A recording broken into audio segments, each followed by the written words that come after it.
Bueno, primero, buenas noches a todos.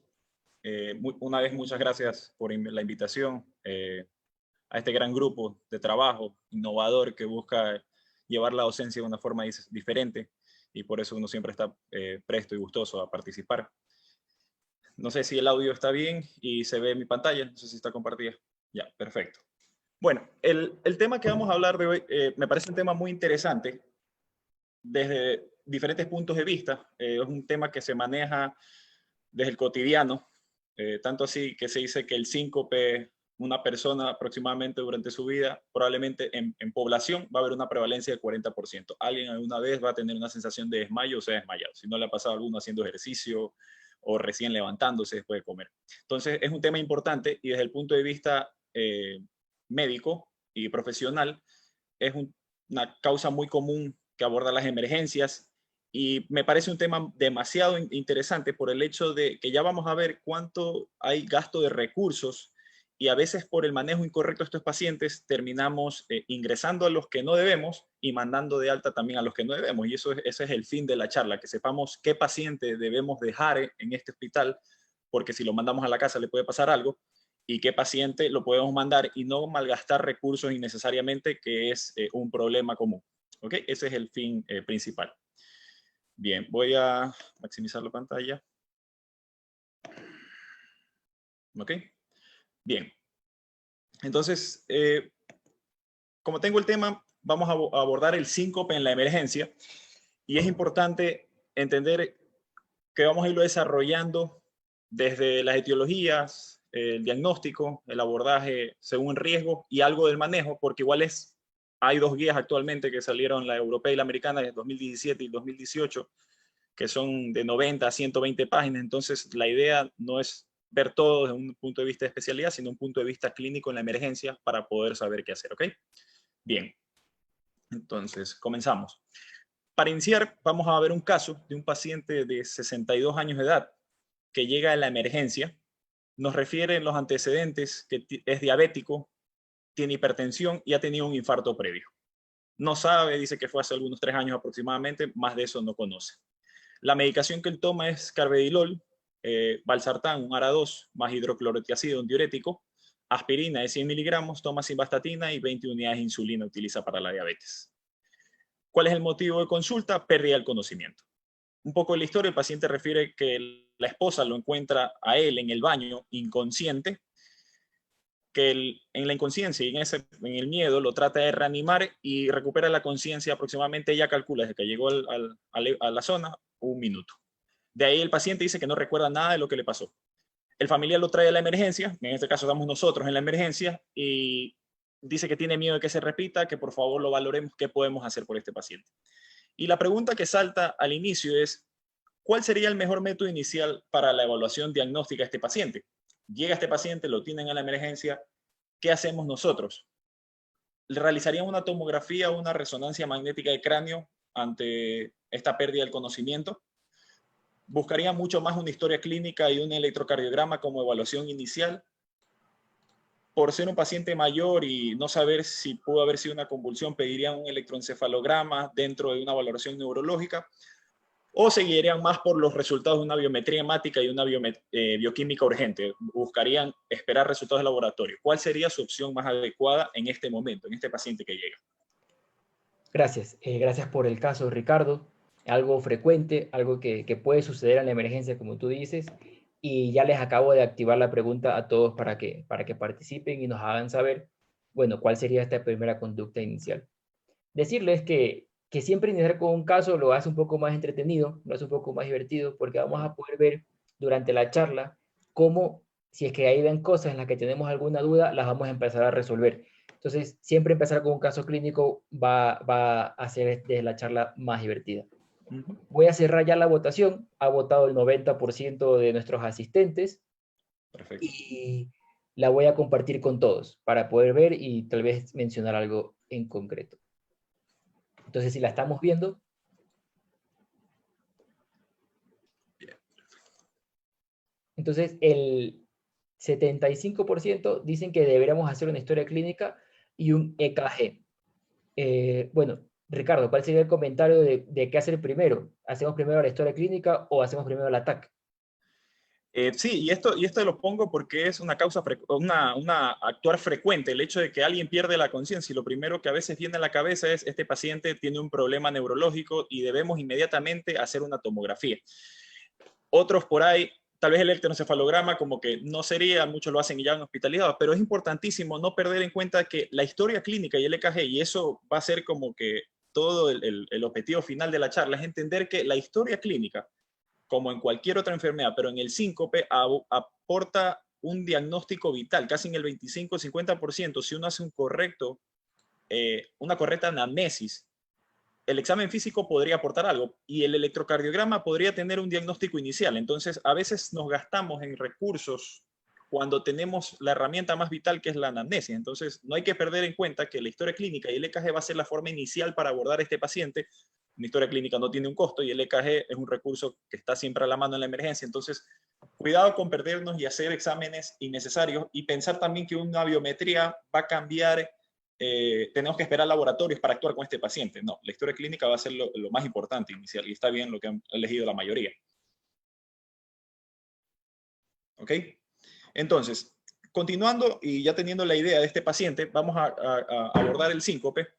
Y hay que entender el concepto de síncope para no olvidarnos que, ¿por qué ocurre el síncope? Por una hipoperfusión cerebral. Generalmente, depende de la etiología, al final lo que va a provocar es que a nivel cerebral haya hipoperfusión, hipoxia, hipoglicemia, y lo que va a provocar es que el cerebro, en respuesta a esto, literalmente se apague los sistemas de vigilia. Y lo que hace que el cuerpo vaya a una posición de decúbito. ¿Por qué? Porque en nuestros miembros inferiores tenemos aproximadamente casi 800 a 1 litro de volumen. Entonces el cuerpo entiende que si caemos y nos acostamos, todo ese volumen va a ir para aportar esa falta de flujo. Esa es la razón de por qué ocurre el síncope ante esa hipoperfusión. Y lo que no quiero que pierdan de cuenta es que para tener seguro que es un síncope, y ya lo vamos a diferenciar, es rápido y de corta duración. Algunas guías dicen que inicialmente puede ser 1 a 2 minutos, podría extenderse, por ejemplo, sobre todo en las causas de bradiarritmias, puede extenderse hasta 4 a 5 minutos. Si uno ve un paciente y le cuenta, sobre todo es importante aquí el testigo, que duró 5 o 10 minutos inconsciente y se acompañó de algo más, tengan duda, piensen en otra cosa, eso es lo que te dice, pensar en otra cosa. Pérdida de conciencia, por lo que habíamos hablado, pérdida del tono postural. El paciente pierde el tono. Al momento que se apaga el sistema de vigilia, el paciente apaga el sistema neurológico, el paciente tiene que caer. Y lo importante, recuperación espontánea y completa.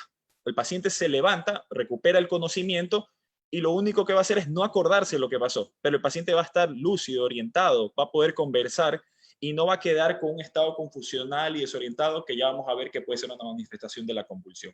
¿Ok? Entonces ahí vemos paciente, siente los pródromos, cae y efectivamente esta posición ayuda a que probablemente recupere conocimiento. Y es importante eso de ahí, nunca traten de estar parando pacientes que hacen síncope porque le están quitando el mecanismo reflejo que les ayuda a recuperarse. Entonces a veces los sientan o los tienen parados, no deben hacer eso. Déjenlo que el paciente se quede acostado. Es un mensaje importante en un paciente con síncope.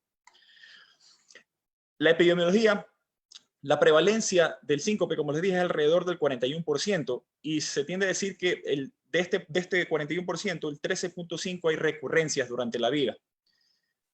Representa el 1% de las hospitalizaciones y el 3% de las consultas y admisiones en emergencia. Es importante entender que en la población donde más vamos a ver síncope es en la parte juvenil, entre 15 a 30 años, y generalmente ahí vamos a buscar más síncopes vasovagales o neurocardiomediados, porque generalmente son pacientes que se exponen al calor, que están en lugares encerrados y participa más este mecanismo. Pero viene el otro patrón bimodal, voy a activar el puntero, un segundo. En la segunda fase, que es después de los 65, 70 años, otra vez aparecen más síncopes, pero estos síncopes tienden a relacionarse más a patologías de base, ya sean cardiológicas, o puede relacionarse también a ortostatismo, porque son pacientes que toman muchos medicamentos. Entonces, cuidado, siempre preguntar medicamentos en estos pacientes, porque puede ser la causa del síncope y con la modificación podemos arreglarlo. Los algoritmos diagnósticos, ya lo vamos a ver, disminuyen el mal diagnóstico de un síncope de no saber cuál es la causa, en un 57% lo podemos llevar a un 17%. Entonces, si nosotros sumamos historia clínica, exámenes iniciales y algoritmos diagnósticos, vamos a ver cuáles son, podemos llegar a un diagnóstico de mayor certeza. Y vemos acá, en las etiologías más comunes, podemos ver que el vasovagal representa uno de los más comunes, seguido por el ortostático, el cardíaco, y no deben olvidar el de medicamentos. Y en ocasiones, esto es muy variable dependiendo de la población y de los países, depende de los métodos que utilizan, pero puede variar entre 36 al 20% que quede el síncope sin saber la causa. Esto más en la parte de emergencia.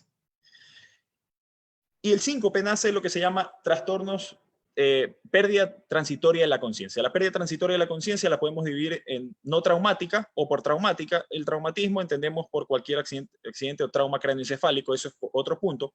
Pero el paciente que pierde la conciencia de forma no traumática, que nos llega a la emergencia y dice que no se ha golpeado, no ha tenido ni accidente, debemos pensar inmediatamente, ¿esto verdaderamente es un síncope? ¿Es un ataque epiléptico? ¿Es algo psicógeno? Paciente joven que viene con trastornos, depresión, delirios, o pueden ser causas raras que son generalmente más de diagnósticos de especialidad. Y esto es importante, vamos a ver diferenciar mucho más el síncope de lo que es epilepsia o convulsiones, que es a veces lo más difícil en la emergencia, y por eso comenzamos a desordenarnos y a ir a buscar causas neurológicas cuando la causa está más cardíaca o puede ser un vasovagal. Entonces es importante diferenciar el síncope, sobre todo en ataques epilépticos, y en el psicógeno ya vamos a hablar un tema sobre eso. Y en el síncope, en sí, si yo ya digo, este paciente efectivamente tiene un síncope, perdió el conocimiento rápido, recuperó, se acuerda de todo, duró pocos minutos o máximo un minuto, yo tengo que pensar en 3 etiologías que son las más importantes y así se las clasifica: vasovagal, cardiogénico y ortostático. Y el más común que me tiene que venir, dependiendo de si es más joven, por debajo de 40 años, yo pensaré en vasovagal. Y los vasovagales pueden ser generalmente por causas emocionales. Por ejemplo, alguien está en un concierto, mucha gente, la emoción, o estaba deshidratado, o estaba en un ascensor encerrado, o tuvo una impresión, por ejemplo, alguien está en una cirugía, o un familiar ve sangre. Eso generalmente es un reflejo y es vasovagal. Entonces hay que tener siempre la historia clínica. ¿Qué pasó? ¿Qué estaba haciendo cuando ocurrió el síncope? Eso es importantísimo. Les va a ayudar mucho en el diagnóstico. Situacional, por ejemplo, esto más, por ejemplo, hay personas, adultos mayores a veces que están en la parte de micción, tienen problemas prostáticos y al hacer presión abdominal, también con la defecación, pueden hacer que se cree un reflejo vagal y el paciente también pierda el conocimiento. Entonces, por ahí también puede ayudarnos la historia clínica bastante.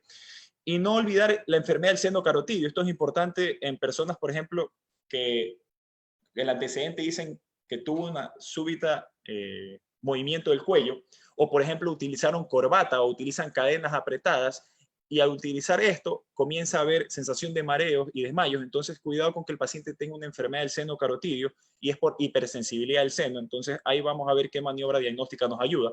En la parte del cardiogénico, generalmente cardiogénico entendamos que el problema está o que hay arritmias o que hay algo estructural. Ahí está la clave. Arrítmicos, taquiarritmias, taquicardias ventriculares son las más comunes, pueden ser en un paciente que se ha infartado, o también taquicardias ventriculares benignas. Y en las estructurales tenemos que entender principalmente las más comunes, la que nos tiene que venir a la cabeza. Puede ser que el paciente tenga una estenosis aórtica, por ejemplo, un anciano que escuche un soplo en foco aórtico, voy a pensar probablemente el síncope es de estenosis aórtica. O en cambio, en un joven que escucho también un soplo que pareciera en foco aórtico, pero también viene a nivel del mesocardio, y es deportista, no tiene muchos antecedentes, esto le pasa más a los que han visto, por eso es que tienen muerte súbita haciendo deportes, por ejemplo fútbol, generalmente tienen esta patología y es una causa de síncope y también de muerte súbita. Entonces cuidado con esto de acá. Y los ortostáticos, pensémoslo mucho más en pacientes de mientras más avance la edad. Pueden ser por drogas, diuréticos, beta-bloqueantes, calcioantagonistas, son drogas vasodilatadoras, disminuyen la presión y la perfusión cerebral. Depresión de volumen, por ejemplo, una persona deshidratada o si ha perdido sangre, la historia clínica va a estar clara. Y esto no hay que olvidar, los pacientes diabéticos, no se olviden que los diabéticos hacen neuropatías autonómicas, neuropatías sensitivas y motoras. Y dentro de las neuropatías autonómicas pueden tener síncope, sensación de llenura rápida, en ocasiones taquicardia en reposo. Entonces ya se van a ir dando cuenta en un paciente diabético siempre descartar este síncope autonómico, y en los pacientes parkinsonianos. A veces puede ser por la mala marcha, pero a veces el mismo Parkinson afecta al sistema autonómico y los pacientes pierden el conocimiento por la hipotensión postural. ¿Ok? Ricardo, perdona que te interrumpa un momento. Dale. Estaba leyendo un poco aquí en el chat y quiero simplemente que nos hagamos una distinción entre síncope, y quizás lo dijiste, pero reforzar, y lipotimia. Y qué rol juega la hipoglicemia o la valoración, digamos, metabólica o de una glucometría o un hemoglucotest en el momento de valorar a estos pacientes. Perfecto. Eso es importantísimo por el hecho de que a veces es tan sencillo que una persona que está mareada y algo parece que perdía el conocimiento y tenía hipoglicemia, le tomamos la glicemia y ya está el diagnóstico y se acabó. Pero acordémonos que la hipoglicemia, el mecanismo de reflejo de la hipoglicemia es activar el sistema simpático. Y al activar el sistema simpático, no es el vasovagal, no es el sistema vago, es el simpático. El paciente va a estar sudoroso, va a estar pálido, va a estar frío, va a tener generalmente manifestaciones más del sistema nervioso simpático. Y por ahí, tal vez en la clínica y en la emergencia, uno como que por ahí se les puede pasar, pero es importante, o sea, no sacarse de la mente que voy a tomarle un glucoteo, o sea, no está de más, es un examen barato, económico, está siempre en la emergencia, entonces, no, porque pienso en un síncope, no le tomo una glicemia, o sea, la glicemia es como un signo vital prácticamente, entonces tienes que tomar una glicemia, pero por ahí la diferencia sobre la hipoglicemia en la parte clínica. Y lo segundo, la lipotimia, es lo que conocemos como presíncope. Lipotimia son la sensación de mareos, de visión borrosa. El paciente ve como que a lo largo se le hiciera el campo oscuro, a veces así lo describen, o como que la cabeza siente cabeza flotante o cabeza hueca. Entonces, si el paciente les describe eso, pero nunca perdió el tono postural y nunca perdió la conciencia, ese paciente tuvo un presíncope o lipotimia. Eso es la diferencia, sobre todo, porque el síncope ya tiene que perder la conciencia y tiene que perder totalmente el tono postural. El otro es como un paso antes. Entonces, esa es la diferencia entre presíncope o lipotimia y el síncope en sí. Gracias, Ricardo, porque precisamente ese es un punto diferencial, ¿no? Porque el abordaje es completamente distinto, ¿no? ¿Perdió o no perdió el estado de alerta? Gracias. Perfecto. Es importantísimo diferenciarlo. Continuando, este gráfico me parece muy interesante, es lo mismo que hablamos un ratito, pero miren cómo la clasificación de reflejo, síncope cardíaco y síncope ortostático, podemos ver que en el reflejo puede ser, esto es importante, lo de cardioinhibitorio y vasodepresor, para que se haga sencillo. Cuando tienes un síncope reflejo, puede ser que el paciente esté mucho más hipotenso, lo ves en la emergencia, le tomas la presión y está con 70-50, pero la frecuencia cardíaca está normal. O puede ser que el paciente tenga una presión relativamente normal, pero lo veas bradicárdico, 40, 30. Entonces, por ahí puede predominar la parte cardioinhibitora, que es bradicardia, o la parte vasodepresora, o puede ser mixto. Es importante sobre todo para a veces en el manejo. Pero ojo con eso ahí. El síncope cardíaco, lo dijimos de nuevo, arrítmico o estructural, no hay nada nuevo, lo único que va a hacer es bajo gasto cardíaco. Y en el síncope ortostático, miren lo importante, la depresión de volumen, ya lo dijimos, la historia clínica es fundamental. El pooling venoso, eso se refiere a los pacientes a veces pasan mucho tiempo parados y están tomando a veces medicaciones vasodilatadoras y en el sistema venoso inferior se deposita todo ese volumen y no es suficiente el gasto cardíaco para compensarlo. Entonces puede ocurrir en eso y hay pacientes a veces utilizan medias compresivas. El sistema nervioso autónomo primario, hay enfermedades como el Shea-Drager o Riley-Reid que provocan daño, son rarísimas, son daños primarios del sistema autónomo, y secundarios como la diabetes o el Parkinson, y el de drogas que ya lo dijimos anteriormente. Entonces es un cuadrito un círculo un poco esquemático para entender qué es lo que está pasando, y en el ortostático lo que va a faltar mucho más es la resistencia vascular en general. Entonces, continuando con el caso, una vez ya teniendo claro la parte de etiología y clínica, tenemos este paciente que habíamos conversado anteriormente, que tenía 60 años, diabético, hipertenso y con infarto, que toma estas medicaciones, ARA2, betabloqueantes, tiacídicos, insulina, aspirina y simvastatina por el infarto previo, y tiene una pérdida transitoria de conocimiento. Este paciente hace una historia clínica detallada, como habíamos dicho en la respuesta anterior, y dice que perdió el conocimiento mientras el paciente en la madrugada le dio ganas de ir al baño, se fue a miccionar, y 2 horas antes había presentado una sensación ligera de mareos, pero no lo tomó en consideración. Él te refiere que segundos previos al episodio, antes de que perdiera el conocimiento, no recuerda ni una sensación. O sea, uno le pregunta, ¿sintió algo antes de desmayarse? Y la verdad que dice que fue súbito. el familiar refiere que cuando lo encuentra, tiene desviación de la mirada, había relajado esfínteres, o sea, se había orinado el paciente, pero recuperó el conocimiento sin desorientación posterior. El paciente se levanta. ¿Cuál sería su sospecha inicial? O sea, con esta ya una historia clínica más detallada, ¿qué ustedes pensarían? ¿Convulsiones o enfermedad epiléptica? ¿Síncope ortostático? ¿Síncope cardiogénico o síncope neuromediado o vasovagal? ¿Cuál sería su opción en este paciente? Gracias, gracias Ricardo. Te robo el micrófono unos segundos. ¿Sí? Mientras todos empiezan a responder. Vamos a darles 30, 40 segundos. Y la verdad es que sí, es fundamental realizar, como tú dices, siempre al inicio una buena historia clínica en la que logremos obtener información valiosa para poder llegar a o sea, no solamente a un diagnóstico adecuado, sino también a hacer un adecuado diagnóstico diferencial. Y que es la historia clínica la que nos va a dar a veces esas pautas justas, claro, o esas pautas para ver hacia qué estamos pensando o hacia dónde nos encaminamos. Entonces, ya vamos a cerrar la encuesta, los invitamos a que respondan, y esto siempre, o sea, que ahora es el momento de responder y tal vez equivocarnos. No hay una respuesta equivocada, estamos aquí repasando y aprendiendo un tema. Entonces, en realidad los invitamos a que respondan, ya ha respondido el 80%, tomen una decisión, o sea, decídanse por una alternativa y si llega a ser la que no es correcta, pues lo vamos a revisar y estamos aquí para aprender todos, incluyéndome. Entonces, voy a terminar la encuesta ahora y voy a enseñar los resultados. Interesante. Sí, porque está peleado. Entonces, está peleado. Eso es lo importante, Entonces, ¿hacemos algún comentario, Ricardo? Sí. Listo. ¿Cuál es la respuesta correcta? Empecemos por ahí. Ok. Acá, perfecto. Ok, la respuesta sería a pensar primeramente en un síncope cardiogénico. Y vamos lo importante acá es que se arme la controversia, eso es lo bonito, que hayan bastantes opciones, porque si todo sale es como que o está muy fácil o todos ya saben.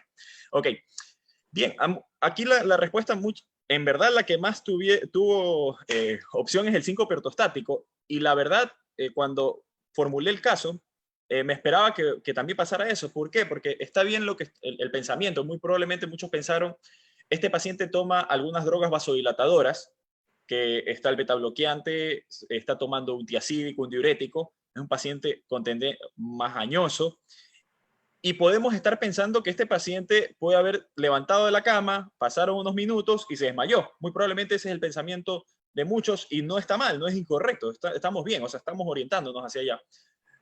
Pero hay que tomar en cuenta, también por acá han puesto convulsiones. Las convulsiones, y ahí va el detalle, que cuando un paciente convulsiona, la desviación de la mirada puede ocurrir en los dos casos. Pacientes cuando tienen un síncope, y vamos a ver, por eso es lo interesante de este caso, vamos hasta el final, este paciente perdió el conocimiento y desvía la mirada. Entonces uno dice, no, desviación de la mirada es igual a convulsiones, este paciente tuvo algo neurológico. Pero ya vamos a ver que cuando un paciente, una persona, pierde el conocimiento súbitamente, el paciente estaba parado, estaba haciendo su micción parado, y de forma rápida perdió el conocimiento, no tuvo pródromos. Y los pródromos es muy importante, sobre todo en el síncope neuromediado vasovagal y en el paciente con síncope ortostático. El paciente refiere que comienza a sentir mareos, sensación de desvanecimiento, se comienza a agarrar y se sigue parado, se termina desmayando. Eso pasa en el ortostático y en el neuromediado o en el vasovagal. Pero en el paciente cardiogénico ocurre o que está parado sin hacer nada y se desploma, o por ejemplo hace un esfuerzo máximo, como lo que hablaba hace un ratito en la micropatía hipertrófica, y se desmaya. O sea, pero es rápido, es súbito. Y este paciente nos refiere que perdió el conocimiento de forma súbita, no tiene una sensación previa. El paciente dice, estaba parado y perdió el conocimiento. Entonces, diabético, hipertenso, tiene un antecedente de infarto, tiene enfermedad estructural y pierde el conocimiento súbitamente, yo me voy más porque este paciente tiene un síncope cardiogénico, y no está mal el pensar, pero más me iría por el peligro que corre este paciente, y por eso yo me quedo con la historia clínica de este paciente es un síncope cardiogénico hasta no demostrar lo contrario, y una vez demostrado lo contrario, podría tal vez irme por un síncope ortostático. Y el neuromediado Tampoco va por el hecho de los pródromos. Podría tal vez alguien pensar, estaba haciendo micción, sí, puede ser una opción, pero tiene que haber los pródromos. Esa es la clave en la pregunta, el pródromo antes de un ortostático y neuromediado. Perfecto, Ricardo. Sí, gracias. Gracias por aclararnos estas dudas que lo que tú dices, que son pautas y son pistas específicas que tal vez nos van a ayudar a orientar el diagnóstico. Y con esto de aquí cierro la participación del caso y para que continúes con la charla. Perfecto. Bien, entonces, ya yendo a la parte clínica y la evaluación inicial, estas 4 preguntas tienen que siempre venirse a la mente de un médico cuando tiene un paciente en síncope de emergencia y tenemos que formularlas, ¿no? Sencillas pero importantes. Primero, este paciente que me dice que perdió el conocimiento, ¿es una pérdida transitoria de la conciencia? O efectivamente, cuando vimos en la clasificación, ¿verdaderamente perdió la conciencia o tuvo la sensación, se mareó y nada más? O sea, lo que diríamos, tuvo una lipotimia o un presíncope, como dijo Eduardo, y eso cambia un poquito la perspectiva. Entonces, listo. Yo digo, este paciente sí efectivamente perdió conocimiento y es un síncope, fue rápido, súbito. La siguiente pregunta sería, ¿cuál es el origen de este síncope? ¿Es cardiogénico? ¿Es vasovagal? ¿Es ortostático? Si yo tengo la etiología clara del síncope, efectivamente diagnostico, veo el electro o sé que perdió volumen, tuvo un sangrado y por eso tuvo el síncope, listo, lo voy a tratar. Pero si en caso yo no tengo el diagnóstico claro, que nos puede pasar en un 50% de ocasiones, y no sé, el siguiente paso es si este síncope en este paciente, en ese contexto, tiene una evidencia de alto riesgo de muerte o es peligroso que yo lo mande. Y ese es el miedo que tenemos que tener. Si yo mando a este paciente en un periodo de 30 días, y eso lo vamos a ver con las escalas de riesgo, ¿podría este paciente volver a tener un síncope y ese síncope llevarlo a la muerte? Esa debe ser mi pregunta y con ese es el objetivo final. No sé el diagnóstico. Por lo menos tengo que saber si este paciente se tiene que quedar en el hospital o si debería mandarlo a la casa para ahorrar recursos y al mismo tiempo para evitar una muerte o una complicación, una caída en un paciente. Esa es la idea. Y miren acá, esto es interesante, cómo se dice que los pacientes que se hospitalizan por síncope aproximadamente hay un gasto de, bueno, esto es un poquito de precio en Estados Unidos, pero bajémosle la mitad acá, y puede ser $5,000 a $6,000 estamos gastando entre exámenes diagnósticos, cuando a veces uno de estos son vasovagales y debería estar en la casa.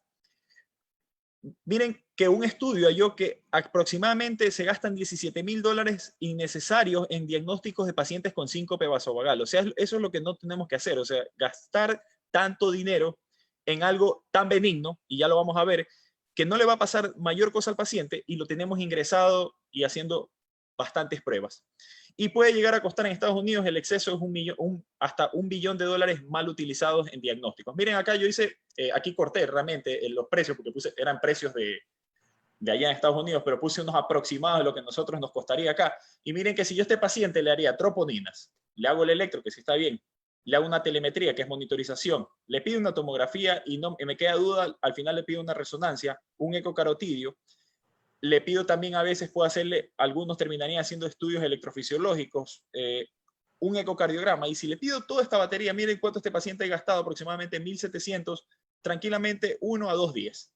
Cuando un paciente de estos probablemente tuvo un síncope de bajo riesgo y podría haberse estratificado bien y ido a la casa. Ese es un mensaje importante. Ricardo, ahí te voy a robar un minuto. Sí, sí, sí, dale. Esto es súper importante, lo que acaba de mencionar Ricardo, o sea, que siempre tenemos que estar seguros de a quién estamos tratando y cómo lo estamos tratando. Porque ahora, hace unos años, empezó un movimiento mundial, que es el right care, o sea, que es el cuidado adecuado. ¿Qué quiere decir? Que no tenemos que someter a los pacientes y a las personas a procesos diagnósticos invasivos o terapéuticos que no son necesarios y del cual él no va a obtener un beneficio e inclusive podría convertirse en un potencial daño. Entonces, esto de aquí, claro, que me gustó mucho cuando estábamos ensayando la charla, esta diapositiva, porque es algo en lo que no solamente que hay mucha evidencia, sino que se sigue sacando más evidencia y es algo de lo que me gusta hacer. Entonces, el tema del right care, y hay recomendaciones que te dicen, hay cosas que están inclusive desaconsejadas de hacer. Entonces, que tenemos que empezar también a pensar o a tener en consideración los factores socioeconómicos cuando vemos a los pacientes, y que hay veces que hay prácticas que no se, o sea, que no se acompañan con el mejor resultado terapéutico y clínico de la persona. Y ahí hay varios movimientos. Está la NICE con el Do Not Do Recommendations. En Estados Unidos hay varios. Y bueno, no me voy a alargar más. Hay algunas, quiero que sepan que las preguntas que están poniendo en el QIA las vamos a ir resolviendo poco a poco, que estén tranquilos con eso ahí. Y bueno, le doy paso a Ricardo nuevamente. Y también algunas de Facebook, ¿no? Porque tenemos un público que ha estado conectado durante la charla, alrededor de 60 personas, entonces que también los comentarios los tenemos pendientes, no se desanimen. Y una cosita importantísima de Jimmy, lo que tú dices es vital. O sea, yo siempre soy contraparte de gastar recursos innecesariamente. O sea, le pido una tomografía. ¿Por qué?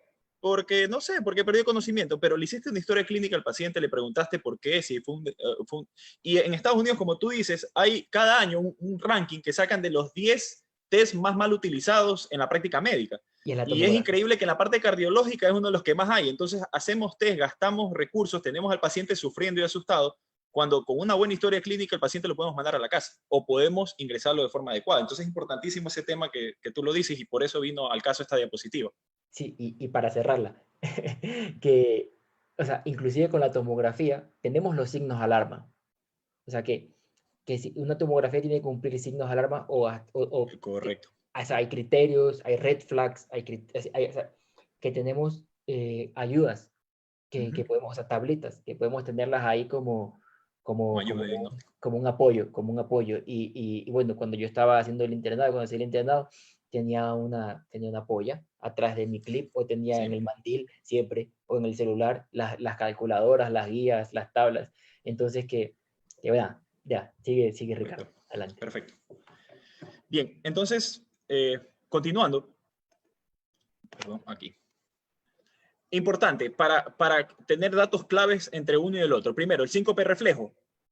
Tienden a ser recurrentes antes y son generalmente más comunes antes de los 40 años. Entonces, acordémonos, paciente más joven con recurrencia, dice que ha tenido 3, 4 durante el año, por ahí pensemos que es un síncope vasovagal, ya solo por la recurrencia. La bipedestación prolongada en lugares cerrados o calurosos nos va a dar un dato en el diagnóstico. El paciente, los pródromos. ¿Cuáles son los pródromos? Lo que dije hace un momento. Refiere a haber tenido náusea, puede haber vomitado. El familiar o el que lo vio lo va a ver que el paciente se puso pálido. Son los pródromos iniciales ante un evento, la sensación de mareo.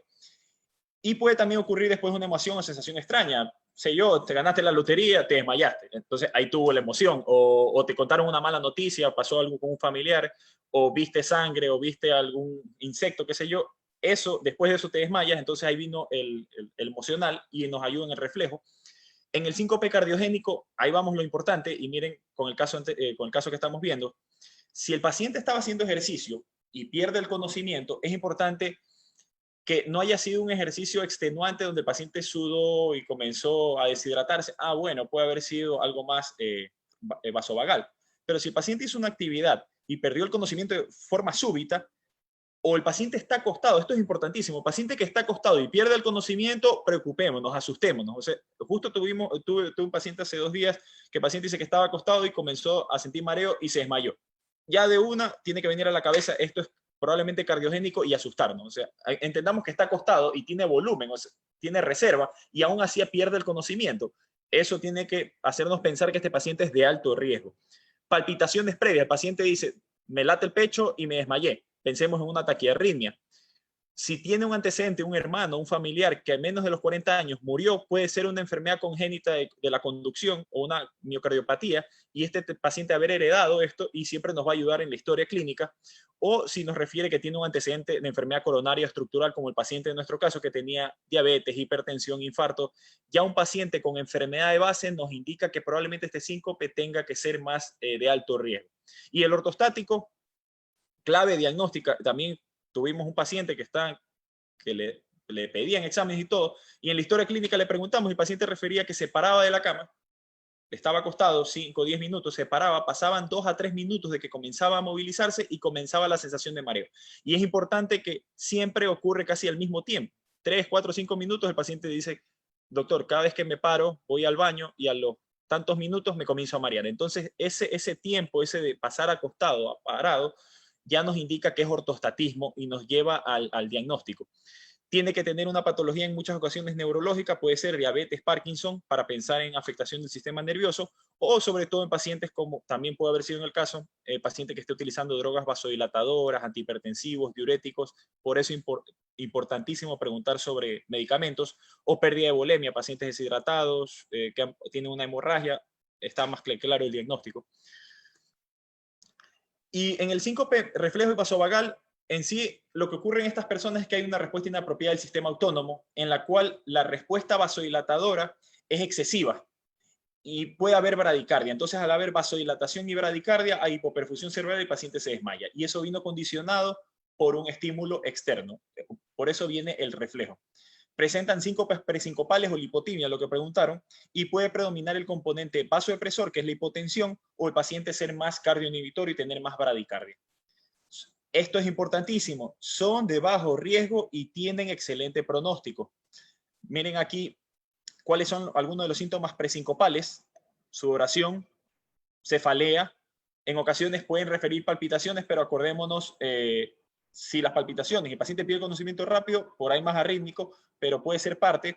Náuseas y visión borrosa o en túnel. Si sintió esto antes de desmayarse, eso es pródromo. Y miren, este gráfico es muy importante. Se lo sacó de un estudio que tuvo casi 25 años de seguimiento. Es como la base de los estudios de síncope.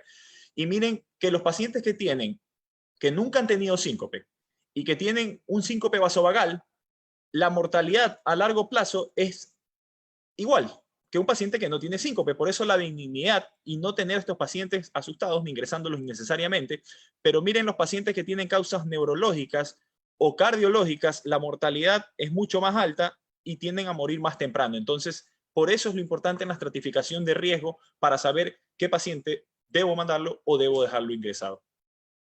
Y en la hipotensión ortostática, esto es importante, clave diagnóstico. Hipotensión ortostática se define a la disminución de la tensión arterial sistólica menos de 20 milímetros de mercurio o 10 milímetros de mercurio la diastólica debajo del valor basal, luego de que el paciente lo pare. Entonces, ¿qué es lo que tengo que hacer? El paciente está acostado, le tomo la presión en un brazo, veo el valor, lo hago que se siente y que luego se pare, pasan 3 minutos y le vuelvo a tomar la presión. Si ese valor cae por esos valores, yo a este paciente digo tiene diagnóstico de ortostatismo. Y si tiene síncope, es síncope ortostático. Entonces es importante la toma de presión en un paciente en la emergencia, es vital. Debemos hacer esto en los pacientes que sospechamos ortostatismo para llegar al diagnóstico, y así se ha llegado a veces diagnósticos en el hospital y el paciente se sabe la causa y se le modifica el esquema. Pueden presentar tardíos, ojo, no es que debe ser inmediato, a veces a los 3 minutos, unos los presentan a los 10 minutos, pero casi el tiempo en presentación va a ser igual en el paciente. Yo a los 3 minutos que me paro me desmayo, o a los 10 minutos que camino me desmayo. Entonces es importante eso.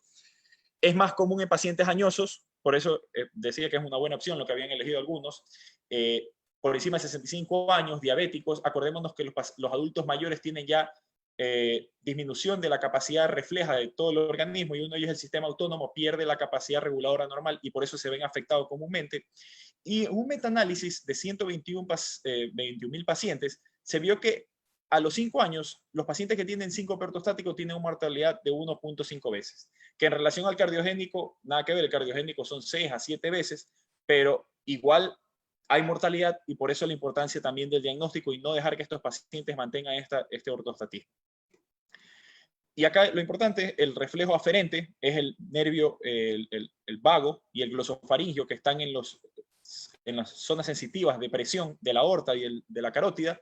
Estos nervios detectan la pérdida de volemia o la disminución del flujo que sale a nivel del ventrículo y disparan un reflejo eferente a nivel del sistema simpático, uno a nivel vascular y otro a nivel del sistema autónomo, provocando taquicardia y aumento de la presión. Cuando fallan estos mecanismos en los pacientes añosos, por falla de las vías eferentes, estos pacientes no se vasocontraen, no aumenta la frecuencia cardíaca y por eso se tienden a desmayar.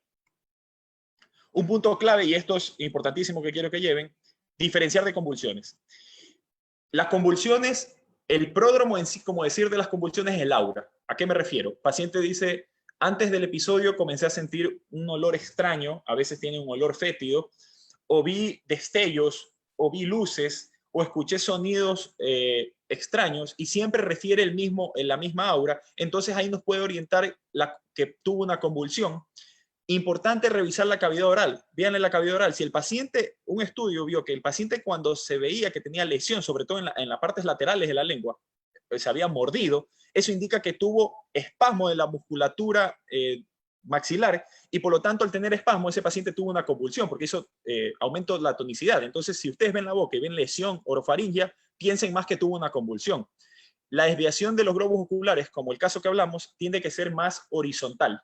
Ojo con eso. Y puede haberse, y esto es importantísimo, después del episodio de la pérdida transitoria, si el paciente refiere que está con cefalea, está desorientado, el familiar lo vio y le dice que estaba confuso, que no sabía dónde estaba y se mantuvo así un par de minutos, le duelen los músculos probablemente por el movimiento tónico convulsivo, este paciente probablemente está teniendo una convulsión. Entonces nos sirve el pre, que es el aura, el inter, que es la persona que lo vio, que le vio que se lastimó la lengua, que se puso morado, generalmente se ponen morados, desvió los globos, y el post, el paciente viene con alteración de dolor muscular, desorientado, entonces todo eso nos va a llevar al diagnóstico de forma rápida, y esto quiero que va a ser una clave, lo que se llama el Adams-Stokes.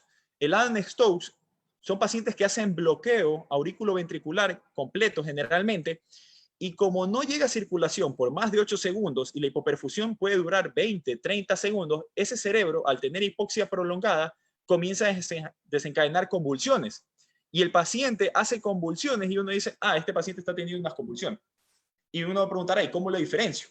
Porque fue de forma súbita. Justo tuvimos hace 3 días un paciente que tenía falla del marcapaso por un bloqueo y el paciente en plena sala se le apagó el marcapaso y el paciente comenzó a convulsionar a los 30 segundos.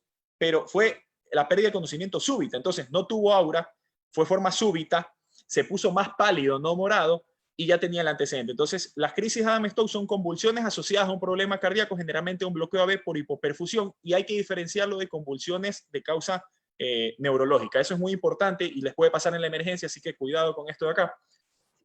Ricardo, ¿te parece si, Sí.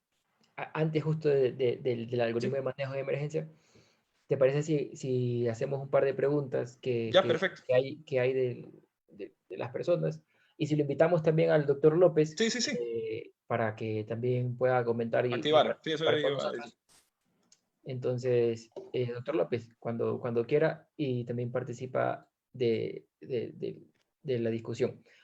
Pero bueno, una de las preguntas que hay es, ¿se puede tomar a los mareos como un pródromo o cuánto es el tiempo para esperar y considerar al mareo un pródromo?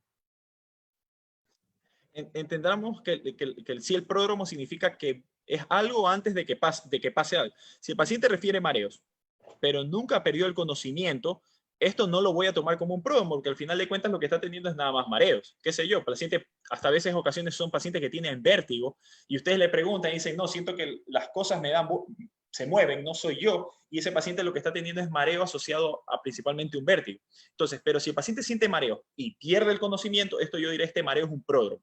Pero si no pierde el conocimiento, yo siempre lo que estoy diciendo, este paciente tiene mareos, si tiene visión borrosa, yo lo clasifico como presíncope o lipotimia, pero no le digo síncope. Entonces le digo, este paciente tuvo síntomas presincopales o lipotimia, pero no voy a decir la palabra pródromo porque no terminó en síncope. Entonces ahí la diferencia sobre todo es terminológica.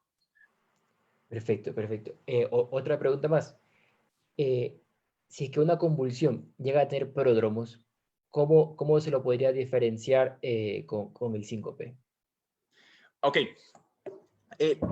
Entendamos que la parte de convulsión también me podría meter un poquito, pero es algo rápido. En las convulsiones no hay con aura o sin aura, o clásicas o no clásicas, y el aura no siempre se presenta. Y el paciente a veces la convulsión es súbita y no va a tener pródromos. Entonces, el pródromo de la convulsión, por así decirlo, es el aura y lo va a identificar el paciente.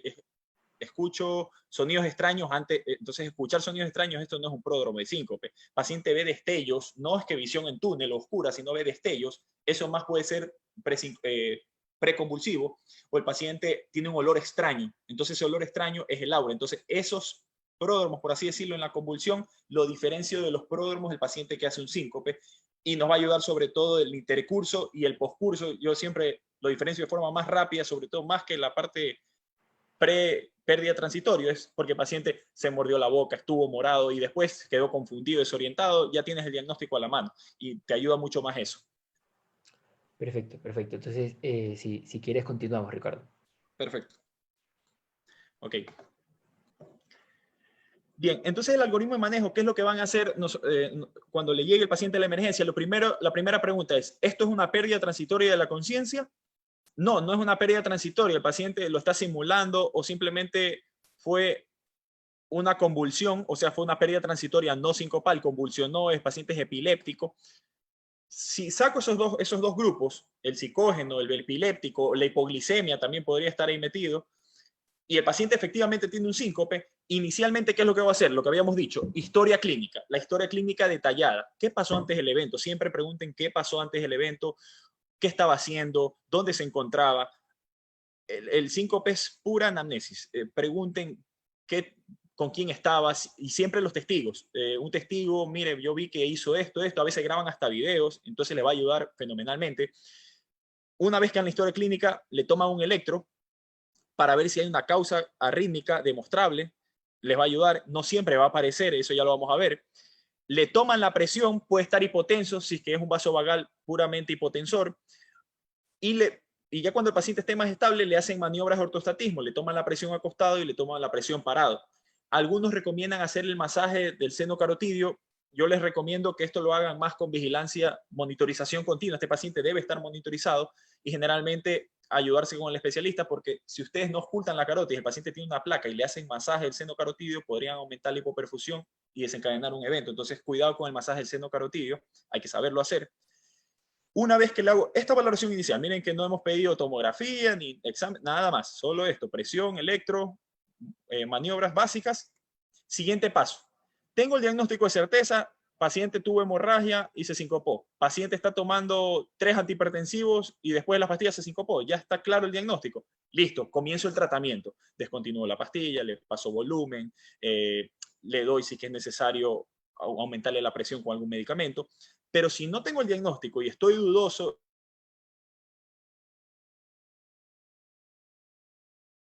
síncope, pero no sé cuál es la causa, me queda la duda después de haber interpretado, el sitio es estratificar el riesgo. Y eso es lo que vamos. Estratifico riesgo, y si el paciente es de alto riesgo, tengo que dejarlo ingresado y buscar más alternativas diagnósticas. Ahí sí tengo que abrir la batería diagnóstica. Si el paciente es de bajo riesgo, pero es recurrente, me dice, doctor, he tenido 4 a 5 episodios y vengo a la emergencia por lo mismo. Sí, me han dicho que no es grave, pero cada rato está viniendo. Debo hacer exámenes de rutina, debo evaluarlo. Pero si el paciente es de bajo riesgo, probablemente un vasovagal, este paciente, primera vez un episodio, nunca más le ha dado, este paciente es de bajo riesgo, no hay que hacerle ni un tratamiento en ese momento necesariamente, y el paciente se puede ir a la casa. Y eso es lo que tenemos que buscar. Importante aquí, ¿qué nos dice las guías? Nos dice que una historia clínica detallada y un examen físico debe hacerse en todo paciente. O sea, eso es claro, la guía lo dice, una recomendación de toda la guía, son las pocas las recomendaciones que están en alta, que son importantes, y esta es una de ellas.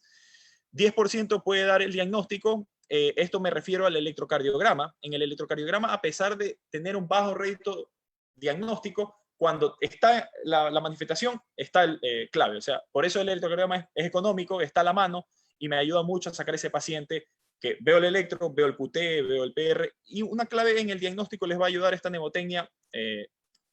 La transformé porque realmente es en inglés y la cambié un poquito y le dije Robles. ¿Para qué evaluar en el electrocardiograma? La R, buscar una vía rápida. El paciente puede tener una onda delta y tener un Wolff Parkinson White, PR corto. Entonces veo el PR. ¿Qué más veo ver en el PR? Si el PR está prolongado, puedo estar buscando que el paciente tenga un bloqueo AB segundo, tercer grado. Continúo y busco la B de bloqueo bifascicular. Veo los QRS. Si el paciente tiene bloqueo de rama izquierda, más hemibloqueo inferior o bloqueo de primero o segundo grado, tiene varios bloqueos de las ramas de conducción, y este paciente puede estar haciendo bloqueos AB paroxísticos y no darnos cuenta. Continúo y veo el ST, B de Brugada, buscar el ST, que es un patrón característico de supradesnivel del ST en pacientes con muerte súbita, puede tener un síndrome de Brugada. Continúo con la L, así le puse para tratar de buscarlo, larga masa ventricular, o sea que tenga mucho miocardio, es un paciente con miocardiopatía hipertrófica, o sea, voy a ver el tamaño del QRS, criterios de hipertrofia ventricular izquierda. La onda E epsilon es para pacientes que tienen displasia rimogénica del ventrículo izquierdo, es un poquito más minucioso el diagnóstico. Y por último, la S, buscar siempre síndromes de QT largo o cambios significativos de la luz. Busquen el QT. Puede ser una muerte súbita de un paciente joven con un QT largo, un QT corto, o pueden ser por fármacos que prolonguen el QT. Entonces, es importante esto buscar en el electrocardiograma para por ahí no se nos salte y tal vez el diagnóstico está ahí. Y acá vamos a la parte importante. ¿Cuál es la evaluación de riesgo? No sé el diagnóstico, pero debo evaluar el riesgo. Primero, en el evento sincopal, ¿qué es de alto riesgo? Que el paciente lo haya hecho el síncope en ejercicio o acostado. Que haya tenido palpitaciones, disnea, dolor torácico, es alto riesgo. Que no tenga ni un síntoma y fue súbito, como el caso, alto riesgo, por eso lo dijimos que era grave el paciente. Historia médica, que el paciente tenga una enfermedad cardíaca previa o que tenga un eco tal vez hecho y donde tenga disfunción ventricular, una fracción de eyección baja, eso nos puede indicar gravedad. Y al examen físico, lo veo que el paciente sigue hipotenso de forma inexplicable, no le encuentro la causa, está anémico, no lo sé por qué, ausculto un soplo, ojo, puede ser una valvulopatía, y tengo una alteración en el electro. Si yo tengo alguna de estas manifestaciones en la clínica, en la historia y en el examen físico, este paciente es de alto riesgo. Pero si en cambio el paciente tuvo pródromos, tuvo rotación del cuello, refiriéndome a la hipersensibilidad del seno carotidio, o estuvo de pie mucho tiempo en condiciones extremas, eso es de bajo riesgo. Paciente con historia médica que tiene varios episodios repetitivos, no tiene enfermedad, es muy joven, pensemos que es de bajo riesgo. Y por último, veo un electro normal sin hallazgos. Si yo tengo este paciente con pródromos, no veo nada en la historia clínica de importancia, es repetitivo y el electro es normal, joven, yo estoy ante un paciente de bajo riesgo y podría mandarlo a la casa sin ninguna duda. Y miren, aquí están las calculadoras de riesgo. Ojo, yo siempre les pregunto, ¿cuántos tienen calculadoras de riesgo en el celular? Y es unas armas vitales. Actualmente ya no hay que estar calculando manualmente ni nada de eso. Y tenemos muchas calculadoras de riesgo. Lo que sí dicen las guías es que nunca una calculadora de riesgo va a sobrepasar la clínica. Significa que no porque yo la escala de riesgo me da alta, pero la clínica me dice que el paciente es de bajo riesgo, que algo está mal, algo calculé mal. Pero si yo tengo, mi intuición me dice, mire, paciente diabético, es hipertenso, le hago la escala de riesgo y la escala de riesgo me da moderada, baja, pero mi criterio médico me dice que este paciente es de alto riesgo, eso va a predominar. O sea, no se guíen simplemente por hacer una calculadora y este paciente, bajo riesgo se queda, se va, o alto riesgo y se queda. Tienen que usar la clínica más una calculadora que les puede ayudar a la orientación. Y miren, por ejemplo, una de estas calculadoras, hay varias, la X-System, hay también la de San Francisco, que es la americana, hay la canadiense, una de la canadiense también es muy buena, pero todas tienen mucha variabilidad en el puntaje, en el score, los datos que utilizan, entonces por eso todavía hay controversias, pero generalmente uno puede utilizar esta calculadora. Miren que utiliza la evaluación clínica, utiliza los hallazgos en las troponinas y en el electrocardiograma, y el diagnóstico en la emergencia. Si el paciente tiene un score por encima de 3, yo ya lo considero que el paciente está intermedio o alto riesgo y ese paciente debería quedarse. Y miren que la correlación entre la parte predictiva del test y observada es muy buena. O sea, en este caso en la canadiense, es lo que les pongo el ejemplo. Miren que hay una buena correlación. Entonces, si yo tengo una buena clínica y le hago un score de riesgo, me va a dar ese plus para estar con seguridad de que este paciente debo ingresarlo y hacer los diagnósticos necesarios. Entonces, vamos al seguimiento del caso. El mismo paciente que teníamos anteriormente, después de que el paciente lo hidrato, ya lo tengo en la emergencia, estaba en decúbito, refiere que tuvo ligeros mareos mientras estaba acostado. Él nos dice, doctor, mientras estaba aquí acostado en la camilla, en un momento me sentí mareado. Estaba acostado y se sintió mareado. Los exámenes de laboratorio no tienen nada llamativo, no encuentro nada, la glicemia está normal. Y el electrocardiograma, le tomamos un electrocardiograma y vemos este electrocardiograma de aquí. Paciente dice sentirse mejor y sin otra molestia relacionada. Ya ha pasado 30 minutos, una hora, y el paciente dice, doctor, la verdad que ya me siento bien, ya no me molesta nada, ya no me mareo, me he sentido tranquilo. Le hicieron una tomografía por ahí, a alguien se le ocurrió y dijo, ¿sabe qué? Igual hagámosle un ataque. ¿Cuál sería la conducta en este paciente con ese electrocardiograma? Alta médica con signos de alarma, como bien decía Jimmy, y control por consulta externa cardiológica. Le repito mejor laboratorios y le solicito una resonancia magnética porque puede haber la duda de que tal vez tenga un infarto que no lo detectó la tomografía cerebral. Lo vigilo mejor 6 horas, más con monitoreo o telemetría, y en caso de que no tengo síntomas, lo termino mandando a la casa. O por último, lo ingreso al hospital, a una unidad cardiológica o de vigilancia y continúo la evaluación diagnóstica. ¿Qué es lo que harían ustedes? Entonces ya está activa la encuesta. Ricardo, si regresamos al caso, ahí perfecto. Sí. Ya está activa la encuesta para que puedan participar. Recuerden que los alentamos a que respondan, a que se decidan por una opción correcta o incorrecta. No pasa nada, vamos a discutir el caso y lo vamos a ir resolviendo entre todos. ¿Y qué dirían ustedes? ¿Cuál piensan que puede ser la respuesta correcta? Yo ya tengo una opción y vamos a esperar a ver qué dicen los demás.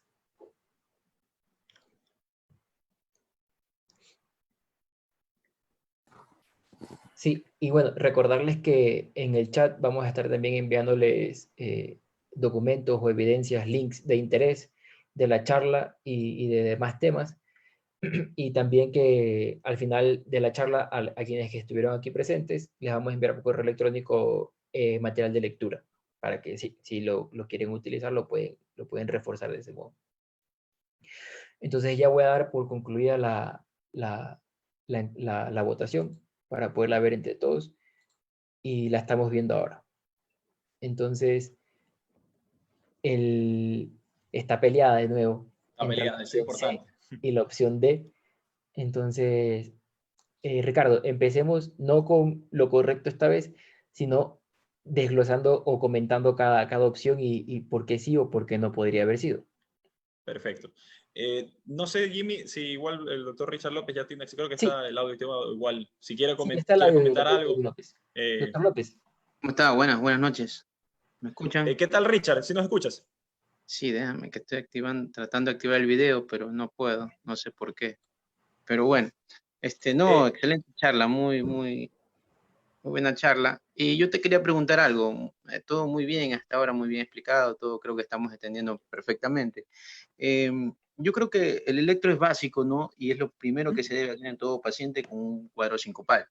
Porque como tú lo dijiste, lo explicaste, de aquí que si bien no nos puede dar o no puede ser tan sensible, pero si en el momento logramos enfocar algo, como ya vamos viendo en el caso que nos estás explicando, esto es un arma que nos da un indicio de un posible síncope de origen cardiogénico y de un alto riesgo, pues, ¿no? Y en eso también va mi pregunta, ¿cómo sería el manejo? Porque si tú ya nos explicaste hasta ahorita, ¿no? Ya vamos a seguir con el caso. Normalmente estos pacientes que entran en una categoría de alto riesgo se deben ingresar para poderse ya hacer los exámenes correspondientes, determinar ya la patología que originó el síncope y dar el tratamiento respectivo. Pero, ¿y ahora? ¿Qué pasa ahora? Porque acuérdate que estamos en un momento de que estamos viviendo esta pandemia y bueno, ¿qué hacemos con esos pacientes ahora? ¿Cómo están haciendo en tu hospital? Correcto. Y justo lo que tú dices, Richard, igual lo vamos a ir abordando en la última parte, que es lo interesante. Pero es verdad, o sea, a veces, ahora actualmente tenemos muchos pacientes que se ingresan y tienen diagnósticos claros a la mano y a veces por esto del miedo y de pensar que puede tener alguna otra patología respiratoria y todo, a veces desorientamos el caso y terminamos mandando a la casa o ingresando al paciente, más no por una valoración de la patología por lo que viene, sino más por algo epidemiológico. Entonces, eso justo conversábamos en antes. Y no sé, también yo quisiera conversar, ¿qué te parece? No sé si tienes acceso, pero aquí la respuesta en base a ese electro, que tú no sé si también lo estás viendo, Sí, y sí, con, sí. con este antecedente, mira que la respuesta está como peleada. Dicen unos, lo dejo 6 horas más y si no tiene síntomas, como él dice, lo mandamos a la casa. Y por otro lado, algunos dicen, no, mejor ingresémoslo y evaluémoslo. ¿Tú qué te parecería mandarlo a la casa en 6 horas o no? Yo creo que me iría por la D. Lo ingresaría a una unidad cardiológica y lo evaluaría bien. ¿Y por qué no lo enviarías? O sea, ¿qué a ti te queda ese sinsabor para los que están oyendo y dirían, no, sabes qué es verdad, por esto lo debo dejar? Bueno, no vi qué edad tenía el paciente. Porque Tenía si no, 60 años, hipertenso, diabético y un antecedente de un infarto. Y está tomando drogas en el contexto de antidiabéticos, antihipertensivos y su medicación cardiológica. Y perdió el conocimiento de forma súbita mientras estaba en el baño y lo encontró la esposa, al 2 minutos recuperó el conocimiento. bueno, por ese lado tenemos ya antecedentes, ¿no? De riesgo, hipertenso, diabético, como tú dices, mayores de 60 años. Además de que la presentación del síncope, pues, fue súbita. Ya solo por eso ya está en el grupo de alto riesgo. Vemos un electro que en sí es patológico. Si vemos, tiene Q en B1, B2, B3, y aún así tiene R predominante y con pobre progresión de R en cara inferior. O sea, ahí tendríamos que encontrar un nuevo evento isquémico que haya tenido, lo primero.